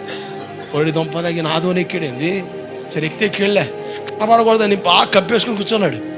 ఆయన వాక్యం చెప్పాడు, ఎన్నాడు ఏడుతున్నాడు. మనిషికి ఏమో గుర్తు. రాత్రి ఇంకా సాయంత్రం పాటు ఏం చెప్పాడు, నేను సాయంత్రం రేపటికల్లా మొత్తం తీర్చేస్తా, ఒక్కడ మాట్లాడలేదు, వెళ్ళిపోండి, మామూలు ఉండదు అని చెప్పేసాడుగా. అవన్నీ గుర్తుకొస్తున్నాయి. ఇప్పుడు వాడు వచ్చి ఏం చేస్తాడో, ఏమి రచమైన పెడతాడని అవి గుర్తుకొచ్చి ఎడుతున్నాడు. వాక్యం ఏం మనసు లేదు, మొత్తానికి వాక్యం అయిపోయింది. అయ్యా ఇదోనే ఆ మనిషినే కదా, అయ్యా కొంచెం పోనీ అంటే షికారు చేయడానికి అనుకున్నాడు. ఏంది కాసేపు షికారు చేసుకొని అతను మంచి బాగుంది కదా అని షికారు అనుకున్నాడు. పోతా ఉంటే ఈయన అంటాడు పేతురు అనగానే, ఓయ్ గుర్తుపట్టే మనిషి అని అయ్యా అన్నాడు. ఇంక చేసేది ఏముంది, లోతుకు పోనీ అన్నాడు. అయ్యా ఎందుకు అయ్యా అంటే, లోతుకు పోనీ పేతురు అన్నాడు. అయ్యా లోతుకి ఎందుకు అయ్యా, పోనీ. లోపల లోతుల్లో ఏమున్నాయి, ఆర్థిక సమస్యలు, ఒత్తిళ్ళు, గందరగోళాలు, మానసిక ఒత్తిడి, ఇవన్నీ కూడా అసలు బ్రతకడం అనవసరం అన్నాడు. బాధల్లో ఉండిపోయాడు మనిషి. జాగ్రత్తగా వినండి, చేపలు వెలవి అన్నాడు. అయ్యా పాట పాడుతున్నా, ఏం పాట, రాత్రి అంతా శ్రమ పడ్డాం కానీ పిత్త పరికి కూడా పడలేదయ్యా, ఒక పిత్త పరికి కూడా పడలేదయ్యా, అసలు ఒక్కటి పడలేదయ్యా. మనం చూసామయ్యా ఈ ఏరియాలో చాలా చేపలు, మరి ఎటుపోయినాయి అర్థం కాలేదు, మాట్లాడు ఎటుపోయినాయో దొంపదాగా నాకేదాలు అసలు ఎవడు పడలేదు. ఆయన అంటున్నాడు వలై పేతురని. ఆంధ్రే అనో వలై రే నాయన, నువ్వు ఇదో రకం రా నాయన, ఉద్రేకం రా బాబు. ప్రార్థన కొత్తేనేమో ఆపుకోలేవు, ప్రార్థన బయటకు వస్తేనేమో అసలు నేను ఎవడు బాగు చేయలేడ తయారవుతావు. అంత స్పీడే, బయట స్పీడే, లోపల స్పీడే. మళ్ళీ టచ్ అయ్యాడా అసలు ఆత్మరకం కవర్ చేద్దాం నేను, నీకు దండం రా సామె. మళ్ళీ వచ్చాడా మీ గురు, సరే నీ తిప్పని పోడు అని పోతాను. అన్నా ఏమంటావు, రాత్రి నిద్ర లేదురా, ఆ వల కడి సారిపోయి మళ్ళీ వల ఎత్తి మళ్ళీ బురద కడగలా సావాలరా. రే పేతురా నీ ఇష్టం రా బాబా, నువ్వు మీ గురుగారు చూసుకొని పోతున్నారా. ఇప్పుడు ఏం చేయాలో తెలియక నా ఆలోచన చొప్పు కాదు, వాళ్ళ ఆలోచన చొప్పు కాదు, ఎవరి మాట చొప్పున కాదు, నీ మాట చొప్పున వల వేస్తానికి కళ్ళు మూసుకొని గిర్రా గిర్రా గిర్రా గిర్రా వచ్చి పోతే ఇసిరాడండి. రావట్లే, భయం మొదలైంది. ఆడ ఇరుక్కుందేమో, వాళ్ళ సిరిగింది 5,000. ఇంక దాన్ని కొనుక్కొని మా బతుకులు అయిపోయిందిరా బాబు. ఇక అంతే, ఇక మొత్తం గ్లోజ్ అనుకొని భయంతో లాగుతున్నాడు, కంగారు పడిపోతున్నాడు. ఇక భయంగా కళ్ళు తెరిచి చూడగానే విస్తారమైన చేపలు. కొడుగట్టిగా హల్లెలూయా అనో ఆంధ్రన్నో. ఏందిరా మళ్ళా ఏందిరా నీ నస, చేపలు పడ్డాయి. ఏందిరా అన్నా, చేపలు పడ్డాయి అన్నా. నీకు ఆత్మహత్య కాబట్టి ఆపలేడురా బాబు. ఏంద్ర నీకు అలా అంటే చేపలు పడ్డాయన్నా, ఈగ ఎగురుతున్నాయని కానీ తొంగి చూడగా అయ్యే బాబోయ్ అడ్డం పడుకు వచ్చారండి. ఆ చేపల వల్ల లాగడానికి ముగ్గురు పట్టుకొని బయటకు లాగారు. దేవుడికి స్తోత్రం కలుగును గాక. అంటే లోతులోకి వెళ్ళే కొలది ఆశీర్వాదాలు అధికమవుతాయి. కొట్టగట్టిగా హల్లెలూయా. ఆశీర్వదించబడతాం, సమృద్ధిలోకి వస్తాం. అప్పులు తీరుతాయి, తిప్పలు తీరుతాయి, రొప్పలు తీరుతాయి, అన్ని తీరుతాయి. ఆయన నిన్ను సమృద్ధిగా మారుస్తాడు. అందుకని అంటాడు 6 దినాల కష్టపడు, 7వ దినాన చెప్పండి ఎక్కడ రావాలా? మటన్ షాప్కా? మందిరం మటన్ షాపా? మటన్ షాప్ అంటారు మళ్ళీ. మందిరంలోకి రావాలండి బాబు. దేవుడికి స్తోత్రం కలగాక. ఆధార్ రాగానే ఆడవాడికి మటన్ షాప్కి పోయినోడు మందిరానికి రాకపోతే ఎట్టా? ఎడకి రావాలా? మర్యాద ఎడకి రావాలా? మందిరానికి రావాలా. ఎందుకయ్యా అంటే దేవునికి సమయం కేటాయించాలా, దేవుని ఆరాధించాలా, దేవుని స్తుతించాలా. 6 రోజులు పని చేసాం. యూదులు ఇశ్రాయేలు చూడండి, చాలా నిష్ఠాగరిష్ఠులండి. ఎప్పటి కూడా నియమ తప్పరాలు. వాళ్ళ శనిగోగుల్లో వాళ్ళకి విశ్రాంతి దినం శనివారం. మన క్రైస్తవులు కనుక క్రీస్తుని ఆరాధిస్తున్నాం, మనకు ఆదివారం. యూదులకి శనివారం, క్రైస్తవులకి ఆదివారం. జాగ్రత్తనండి, నిష్టగా పాటిస్తారు. మా అన్నకు ఆయన పాలస్తీన్లో ఉన్నాడు కొంతకాలం. ఆ శనివారం వస్తే అసలు ఏ వాహనాలు కానీ మనుషులు కానీ ఎవరు నిర్మాణం. కరోనా టైంలో, హోంలాక్ టైంలో రోడ్లు ఎట్లా ఉన్నాయి, నిర్మానుషంగా జంతువులు తిరిగినాయి రోడ్ల మీద. పులులు, నక్కలు, కుక్కలు ఇవి తిరిగినాయి, పాములు. అట్లా నిర్మానుష్యంగా ఉంటుందట. ఇప్పటికి కూడా చాలా నిష్ఠాగరిష్ఠులు వాళ్ళు అసలు ఏది పుట్టుకోరు, తినరు. అసలు మనకు ఆదివారం వస్తేనే మసాలా దినుసులు పడాల్సింది మర్యాదగా. ఏం పడాలా? మసాలా దినుసులు మర్యాద పడాల్సిందే కూరలో. లేకపోతే అన్నం తిన్నట్టు కాదు, ఆ వారం గడిచినట్టు కాదు మనిషికి. కానీ వాళ్ళు అసలు ఆ పొయ్యి అంటించుకోరు, అసలు ఏం మాట్లాడే పని లేదు. ఇక ఆ రకమైతే మన చేత్తం అయితే, అయ్యా నీ ప్రభువుకి నీకు దండం రా నాయన, ఆదివారం ఏం తినక ఎండగొడతాయి, ఇదేం పత్తి రా సామె, నీకు దండం పెడతా అని అల్లాడి సత్తారని సర్వలోకానికి సువార్త అందింది కదా. రక్షకుడు ఉదయించడం ద్వారా రక్షణ సువార్త అందింది కదా. ధర్మశాస్త్రంలో కొన్ని విషయాలు దేవుడు నెరవేర్చేశాడు కదా. అలా నెరవేర్చడం ద్వారా ఆ విశ్రాంతికి ఆయనే ప్రభువుగా నిలిచాడు. కొద్దిగట్టిగా దేవుడికి స్తోత్రం కలుగునగాక.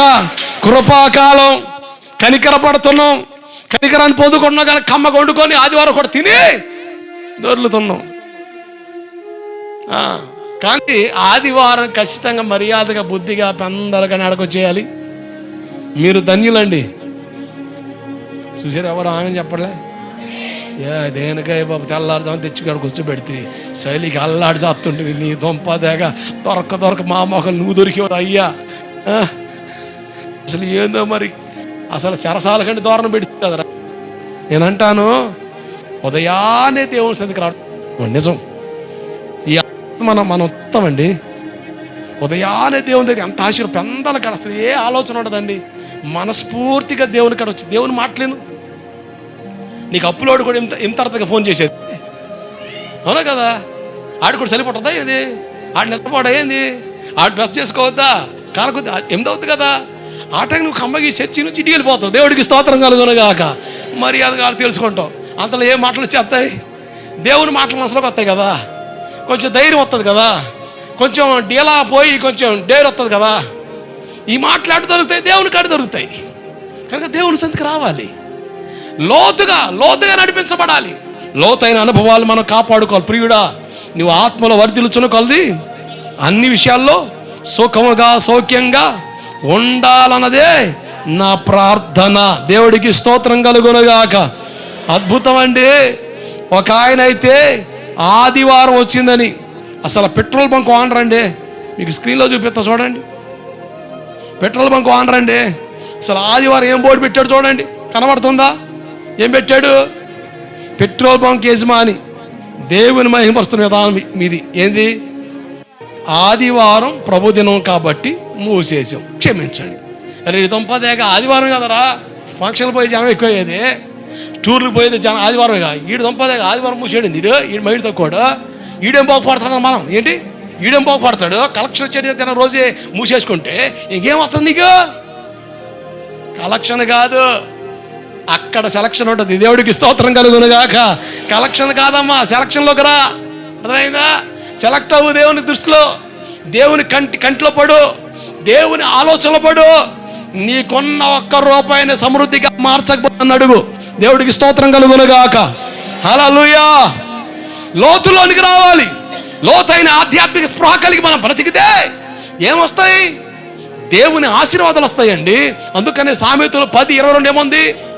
యెహోవా ఆశీర్వాదం, చెప్పలే యెహోవా ఆశీర్వాదం ఐశ్వర్యం ఇస్తుంది, నరుల కష్టం ఆశీర్వాదం ఎక్కువ కాదు. ఎక్కువ వద్దా? అలా ఎక్కువ అయితే ఇబ్బంది ఏముందండి? ప్రార్థన మానుకుని మనం కూడా పోతాం. పాస్టర్ గారు కూడా వస్తారు పొలాల్లోనికి, శుభ్రంగా పొలాల్లోని వాక్యం ఉందాం. దేవుడికి స్తోత్రం కలుగునుగాక. ఈ కరోనా టైంలో చర్చీలు మొత్తం ఈ దేవాలయాలు ముయ్యబడ్డాయి కదా, అవకాశం లేదుగా కూడుకోవడానికి. ఓ పాస్టర్ గారు తెలుగు ఏం చేశాడు తెలుసా? వాళ్ళ చర్చికి వచ్చే వాళ్ళందరూ పొలాలకు పోయేవాళ్ళే. ఈ అయ్యగారు కూడా పొలం పోయి వాళ్ళు మిరపకాయలు కోస్తుంటే వాళ్ళ మధ్యలో నిలబడి వాక్యం చెప్తున్నాడు. దేవుడికి స్తోత్రం కలుగునుగాక.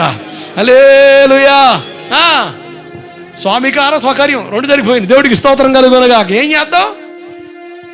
చర్చికి రమ్మంటే మర్యాద, అయ్యగారు రావద్దని చెప్తున్నారు కదా జనాలు, ఏదో వస్తుందంట కదా అని చెప్తున్నారు మనుషులు. అందుకని ఈయన ఏం చేశాడంటే వాళ్ళ మధ్యలోకి పోయి సువార్త చేస్తున్నాడు. దేవుడికి స్తోత్రం కలుగునుగాక. జాగ్రత్తగానండి. దేవుని సన్నిధి మనం గౌరవిస్తే మనకు ఆశీర్వాదం. నేను మరలా చెబుతున్నాను, ఇది చివరి ఆదివారం, ఈ సంవత్సరానికి ముగింపు ఆదివారం. దండం పెట్టి చెబుతున్నాను, క్రైస్తవ సంఘం ఆదివారం 10 మంది లేపి కూర్చోబెట్టే పరిస్థితి అయితేనే తప్ప, ఓపిక ఉంటే అవకాశం ఉంటే మెల్లగా అడుగు మీద అడుగు వేసుకుంటా బలపరుచుకుంటూ దేవుని మందిరకు వచ్చి నిలబడి ప్రార్థనలో కనబడి దేవుని ఎదుట నిలబడి వెళ్ళు. దేవుని ఆశీర్వాదాలు ఇంటి వస్తాయి. గట్టిగా చప్పట్లు కొడితే బాగుంటుందేమో. దేవుడికి స్తోత్రం కలుగునుగాక. హల్లెలూయా. దేవుని ఆశీర్వాదాలు వస్తాయి.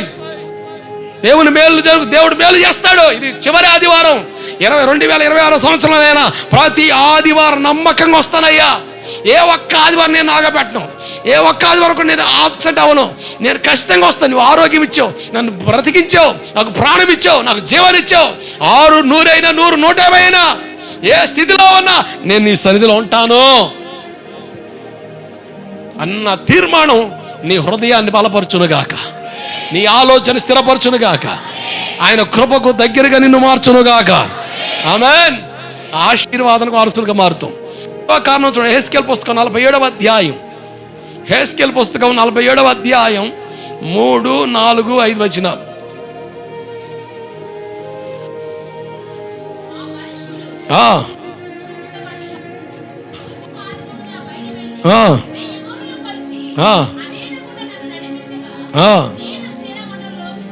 నీళ్లు చేల మండలోతుండెను.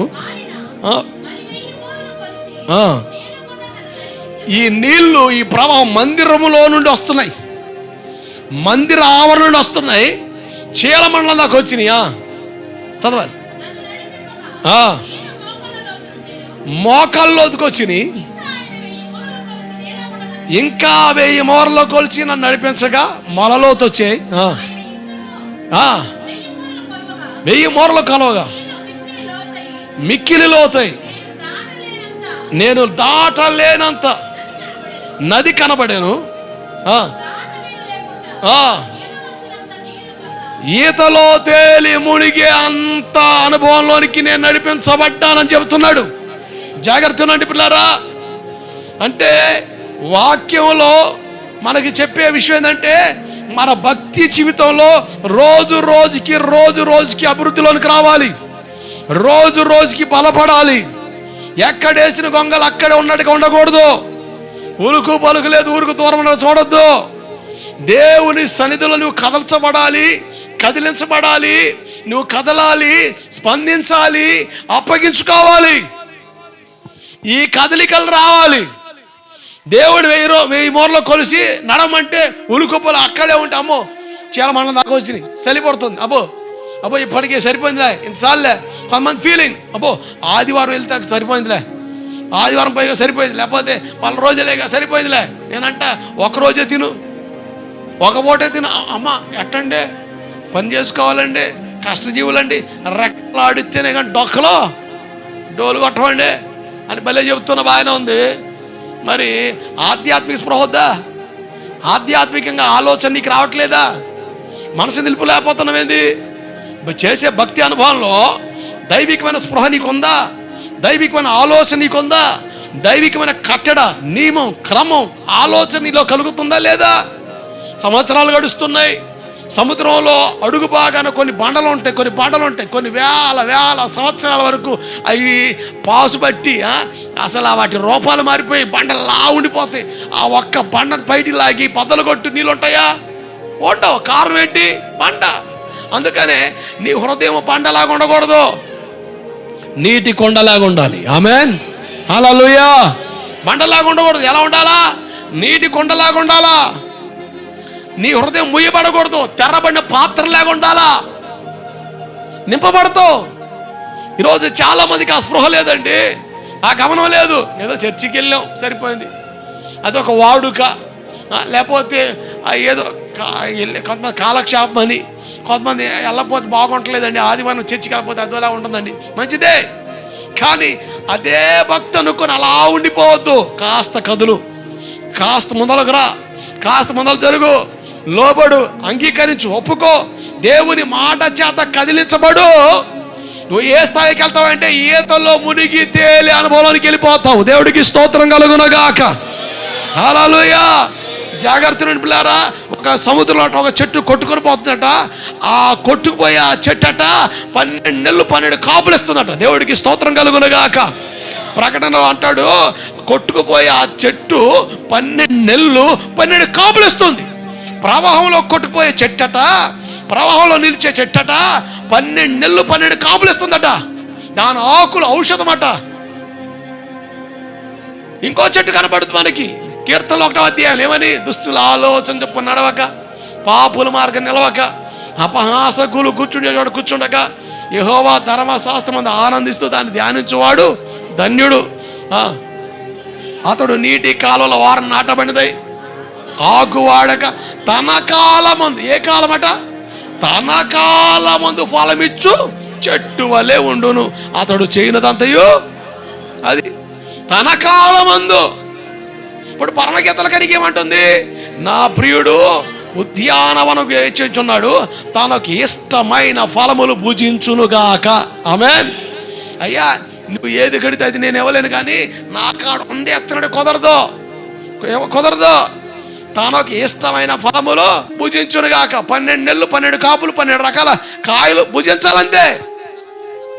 అంటే ఆధ్యాత్మిక అభివృద్ధి, ఆధ్యాత్మిక కదలిక, ఆధ్యాత్మిక స్పృహ ఎలా మారుతుందంటే ఫలం ఇచ్చే చెట్టు వల్లే ఉంటాం, పొట్టులాగా ఉన్నాం. పొట్టు ఎలా ఉంటుంది? చేతులు పట్టుకో ఉప్పు అంటే ఏమైపోతుంది చెప్పండి? అమెరికా వాళ్ళు చూసినట్టు చూస్తారు, నాకు అర్థం కాదు. పొట్టు తెలీదా? తెమ్మంటవా? చూపించమంటవా? మొహం అత్తమంటవా? తెలుసుగా, మరి చూస్తాం. మరి దేవుడికి స్తోత్రం కలుగునగాక. మరి ఏందో మరి ఎలా మీరు చూసినట్టు చూస్తారు ఒక్కొక్కరు. పొట్టు తెలుసు కదమ్మా, చేతులు పెట్టి ఉప్పు అంటే ఏమైపోద్ది అట్లా కొసరంది ఇవ్వండి. మీరు ఉన్నారని నాకు కూడా తెలుస్తుంది. దేవుడికి స్తోత్రం కలుగునగాక. కోమలో పేషెంట్ లాగా చూడకండి. హల్లెలూయా. ఎగిరిపోద్ది. అవునా? దుష్టులు అలాగ ఉండక ఎలా ఉంటారట? చెదరగొట్టు పొట్టు వలె ఉంటారు. నువ్వు చెట్టా పొట్టా?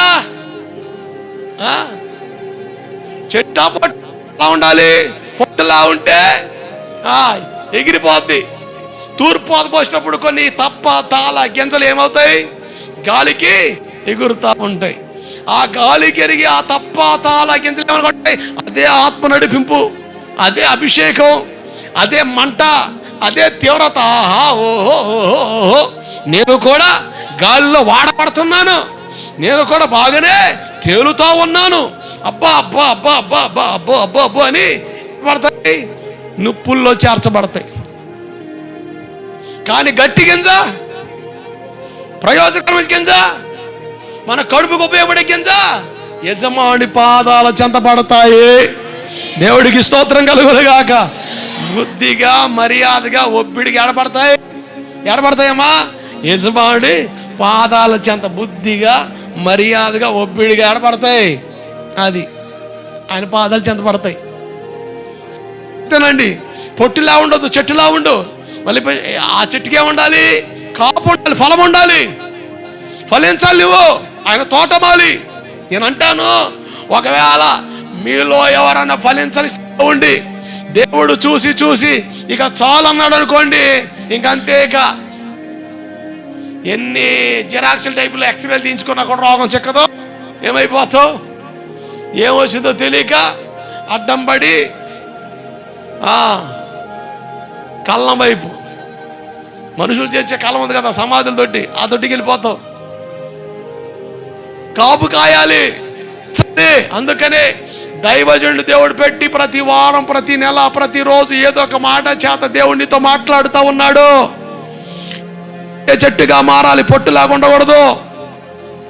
నువ్వు పొట్టు కాదు, చెట్టు, ఫలించే చెట్టుగా ఉండు. ఫలభరితమైన చెట్టుగా ఉండాలంటే ఏంటి? మీరు లోకాసు వార్త 13వ అధ్యాయంలో చూడండి. ఒక అంజూరపు చెట్టు ద్రాక్ష తోట బదులు నాటబడిందట. 3 సంవత్సరాల నుంచి యజమాని కాపు కొరకు ఎదురు చూశాడట. కాయలేం కనబడ, చెట్టు పచ్చగా ఉంది కానీ కాయలు ఏమీ లేవు. కనుక ఆ యజమాని ఏమన్నాడు తోటమాలితో, ఇక చాలమ్మా, ఇక చాలు, దీంతో ఇన్ని సంవత్సరాలు చూసాం, అనవసరం. ఏదైనా కాయో పిందో కనబడతా ఏమీ లేదు, ఆకులు తప్ప, ఇది అనవసరం అని ఏం చెప్పాడు? నరికేయ్ అన్నాడు. ఇప్పుడు తోటమాలి అడ్డం పడి ఏమన్నాడు? అయ్యా, ఈ ఒక్క సంవత్సరం గడివేవయ్యా, నీరు పోస్తా, చుట్టూ పురుజులేస్తా, నీళ్ళు పోస్తా, ఎరువేస్తా, అయినా కూడా ఫలించకపోతే నువ్వు చెప్పే పనులు నేనే నరికేస్తా. మీరు మత్తయి సువార్త 21:19లోకి రండి. త్రోవ పక్కన ఒక చెట్టు కనబడుతుంది. ఆ చెట్టు అట చాలా పచ్చగా ఉంది. యేసు ప్రభు ఆకలి కొని ఆ చెట్టు కాడ కాయలు దొరుకుతాయేమో, అది కాయలు కాసే కాలం కాదంటే అర్థం ఏంటి తెలుసా? నువ్వు అనుకున్న దినాలు, నువ్వు మంచిగా భక్తి చేసే దినాల్లో దేవుడు వస్తాడు అనుకోవద్దు. ఆయన ఏ సమయమైనా వస్తాడు, కాయలు అడుగుతాడు. దేవుడికి స్తోత్రం కలుగునుగాక. నువ్వు ఫలిస్తున్నావా? నువ్వు ఫలవంతంగా ఉన్నావా? మొన్నటిదా భక్తిగా ఉన్నానయ్యా, ఈ మధ్యన కాస్త డీలా పడ్డానయ్యా, దిగజారనయ్యా, ఏమో అదే సమయం దేవుడు వచ్చి నేను తొంగి చూస్తే నువ్వు ఫలవంతంగా లేవనుకో, ఏమవుద్ది? ఏమన్నాడు అక్కడ? శపించేశాడు. జాగ్రత్తనండి. అక్కడ లోకాసు వార్త 13వ అధ్యాయంలో కూడా ఏమన్నాడు? నరికే అన్నాడు, శపించాడు. కానీ ఎవరంటమ్మడ్డాడు? తోటమాలి. ఇదేమో రోడ్డు పక్కన చెట్టు, ఆయలు కాస్తే కోసుకునే వాళ్ళే కానీ నీరు పోసే వాళ్ళు లేరు, జాగ్రత్త చేసేవాళ్ళు లేరు. రోడ్డు పక్కన చర్చికి ఎవరండి నీళ్ళు పోసేది? చింత చెట్లు ఉంటాయి, చింత చిగురు కావాలంటే కోసుకుని పోయేవాడు కానీ దాన్ని జాగ్రత్త చేస్తాడా? చింతకాయలు కావాలంటే కోసుకుని పోయి జాగ్రత్త చేస్తాడా? ఏదైనా జామకాయ చెట్టు ఉందనుకోండి, కాపుంటే కోసుకునేవాడు కానీ నీళ్ళు పోతాడండి? పోతాడా? ఎవరన్నా కోస్తున్నారు అనుకో, ఎవడా నువ్వు? ఏంది చెట్టు ఎందుకు ఎక్కావు? ఎక్కితే ఏముందట? దిగదా? ఎందుకు దిగాల? దిగా. ఏంది అట్ట మాట్లాడుతుంది? నీదా కాదు, మరేందిరా? అంతే, ఎవడు పడితాడు కోసుకోవడమే. కాయలు ఉన్నంత వరకు బాగానే కాలం గడుపుతారు. నువ్వు ఎండిపోయిన తర్వాత, నువ్వు రాలిపోయిన తర్వాత, నువ్వు బలహీనమైన తర్వాత, నువ్వు దిగజారిన తర్వాత, నువ్వు పాపంలో ఇరుక్కున్న తర్వాత, నువ్వు లోకంలో చేరుకున్న లోకానుసరం ఉన్న తర్వాత ఎవరు కొన్ని చూడరు. నువ్వు కానుకలు బాగా ఎత్తున్నావు అనుకో, ఎంతమందిన సేవకులు వస్తారు. నువ్వు నెల దశమ భాగం ఏదోటి వచ్చిన వాళ్ళకి అందరు చేతులు పెట్టు, ప్రతి నెల ఎవడో ఒకడు వస్తాడు. ఎందుకు? కాయలు ఉన్నాయి కనుక కోసుకొని తిందామని. ఇప్పుడు సేవకులు అలా తయారయ్యారు. నేను వాళ్ళు విమర్శించట్లేదు, కానీ ఇటువంటి పరిచర్లు అసలు ఉపయోగం కాదని చెబుతున్నా. ఎందుకంటే లైవ్ వినే వాళ్ళు చాలామంది సేవకులు ఉన్నారు. ఒకవేళ వినేవారిలో సేవకులు చూస్తుండే నేను ఒక మాట అంట, కొంతమంది ఉద్యోగస్తులు ఉంటారండి, వాళ్ళకి ఖచ్చితంగా 10వ తరగతి వచ్చిందనుకోండి, మా ఏరియాలో కన్నాపురం ఏరియాలో 30 సంఘాలు ఉన్నాయండి. ఉద్యోగస్తులు ఎవరన్నా ఉన్నారని తెలిస్తే భలే ఆశ్చర్యం అండి. అసలు రోజుకొక పాస్టర్ గారు వస్తాడు. దేనికి ప్రార్థన చేసి నువ్వు ఇచ్చే కానుక మరి జేబులు వేసుకుని పోవడానికి.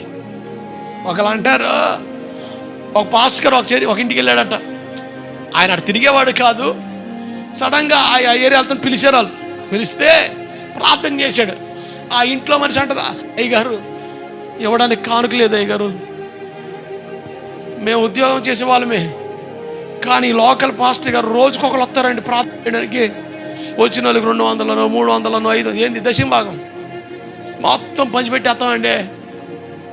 నువ్వు ఇచ్చి అంతవరకు బాగానే వస్తారు, ఇవ్వకపోతేనా చెప్పండి, ఇవ్వకపోతేనా స్పాన్సర్ చేసేవానుకో, అయ్యో మన సహోదరుడు స్పాన్సర్ చేశాడు, దేవుడు వారి కుటుంబాన్ని దీవించును కాక. మధ్యరాత్రి ఫోన్ చేసేవానికి ఏంటి ఎలా పని లేదు నీకు ఫోన్ చేయడానికి, మా ఇంటితో కూడా useless fellow, monkey dog fellow, పెడా అయ్యగారు అట్లంటారు దగ్గర రే మనిషిగా పశువు దున్నపోతారే. మైండ్తో కూడా ఎంత టైం రా, ఈటలు ఫోన్ చేస్తే ఇవ్వడం పాతం చేస్తాడా? నువ్వు ఏ టైం అయినా ఏ స్థితిలో ఉన్నా నీ కొరకు ప్రార్థించే ఒక సేవకుడు నీకు ఉండాలి. ఆమేన్, హల్లెలూయా. నీకు ఉగ్రత రాకుండా నీ కొరకు అడ్డుపడే దైవజనుడు ఉండాలి. ఆ తోటమాలు ఉన్నాడండి సార్, 1 సంవత్సరం గడిపి ప్రాధేయపడ్డాడు. దైవజనుడు ఉండాలి అంటే నీ మీద ఉగ్రత రాకుండా నువ్వు తప్పించబడ్డానికి నీ కొరకు కన్నీరు ఖర్చు ఒక సేవకుడు నీకు ఉండవు, నీకు మేలు, అది నీకు ప్రయోజనం, అది నీకు ప్రయోజనం. ఉదయాన కుటుంబానికి వెళ్ళా, అడాడు ఫోన్ చేసినయ్యా సాబొత్తుకులు అన్న అడిగే పాస్టర్ గారు చేస్తాను అయ్యా, తర్వాత అన్న అయ్యా బతుకులయ్యా అన్నాడు. ఇక అడావుడికి లేచి వెళ్ళిపోయా. ఎదురాపా అంటే ఆ ఇంట్లో ఏమంటుంది, అయ్యా వారం 10 రోజుల నుంచి ఎవరో మనిషి వచ్చి చచ్చిపో అసలు నాకు కూడా మీ ఇంట్లో జరుగుతుంది, చచ్చిపోని ప్రేరేపిస్తున్నాడు అయ్యా. నిన్న రాత్రి కూడా నేను వాష్రూమ్కి వస్తే ఎవరో మనిషి, ఆ మనిషి చూడడం భలే ఆనందం అనిపిస్తుంది నాకు, అసలు బాధ అనిపించదు, భలే ఆనందం అనిపిస్తుంది. ఆ మనిషి ఏమో చచ్చిపో ఆ వంటగదిలోకి వెళ్ళి ఫ్యాన్ గురేసుకొని చచ్చిపో. నేను నైట్ వేసుకున్నానయ్యా, చీర కట్టుకోనరా బయట లోపలికి వచ్చినయ్యా. అంతలో ఇంటికి రాగానే ఒక ఆయన లాక్కొచ్చి ఏం నేను చూస్తలే ఫోన్ చెప్పి నెట్టాడయ్యా.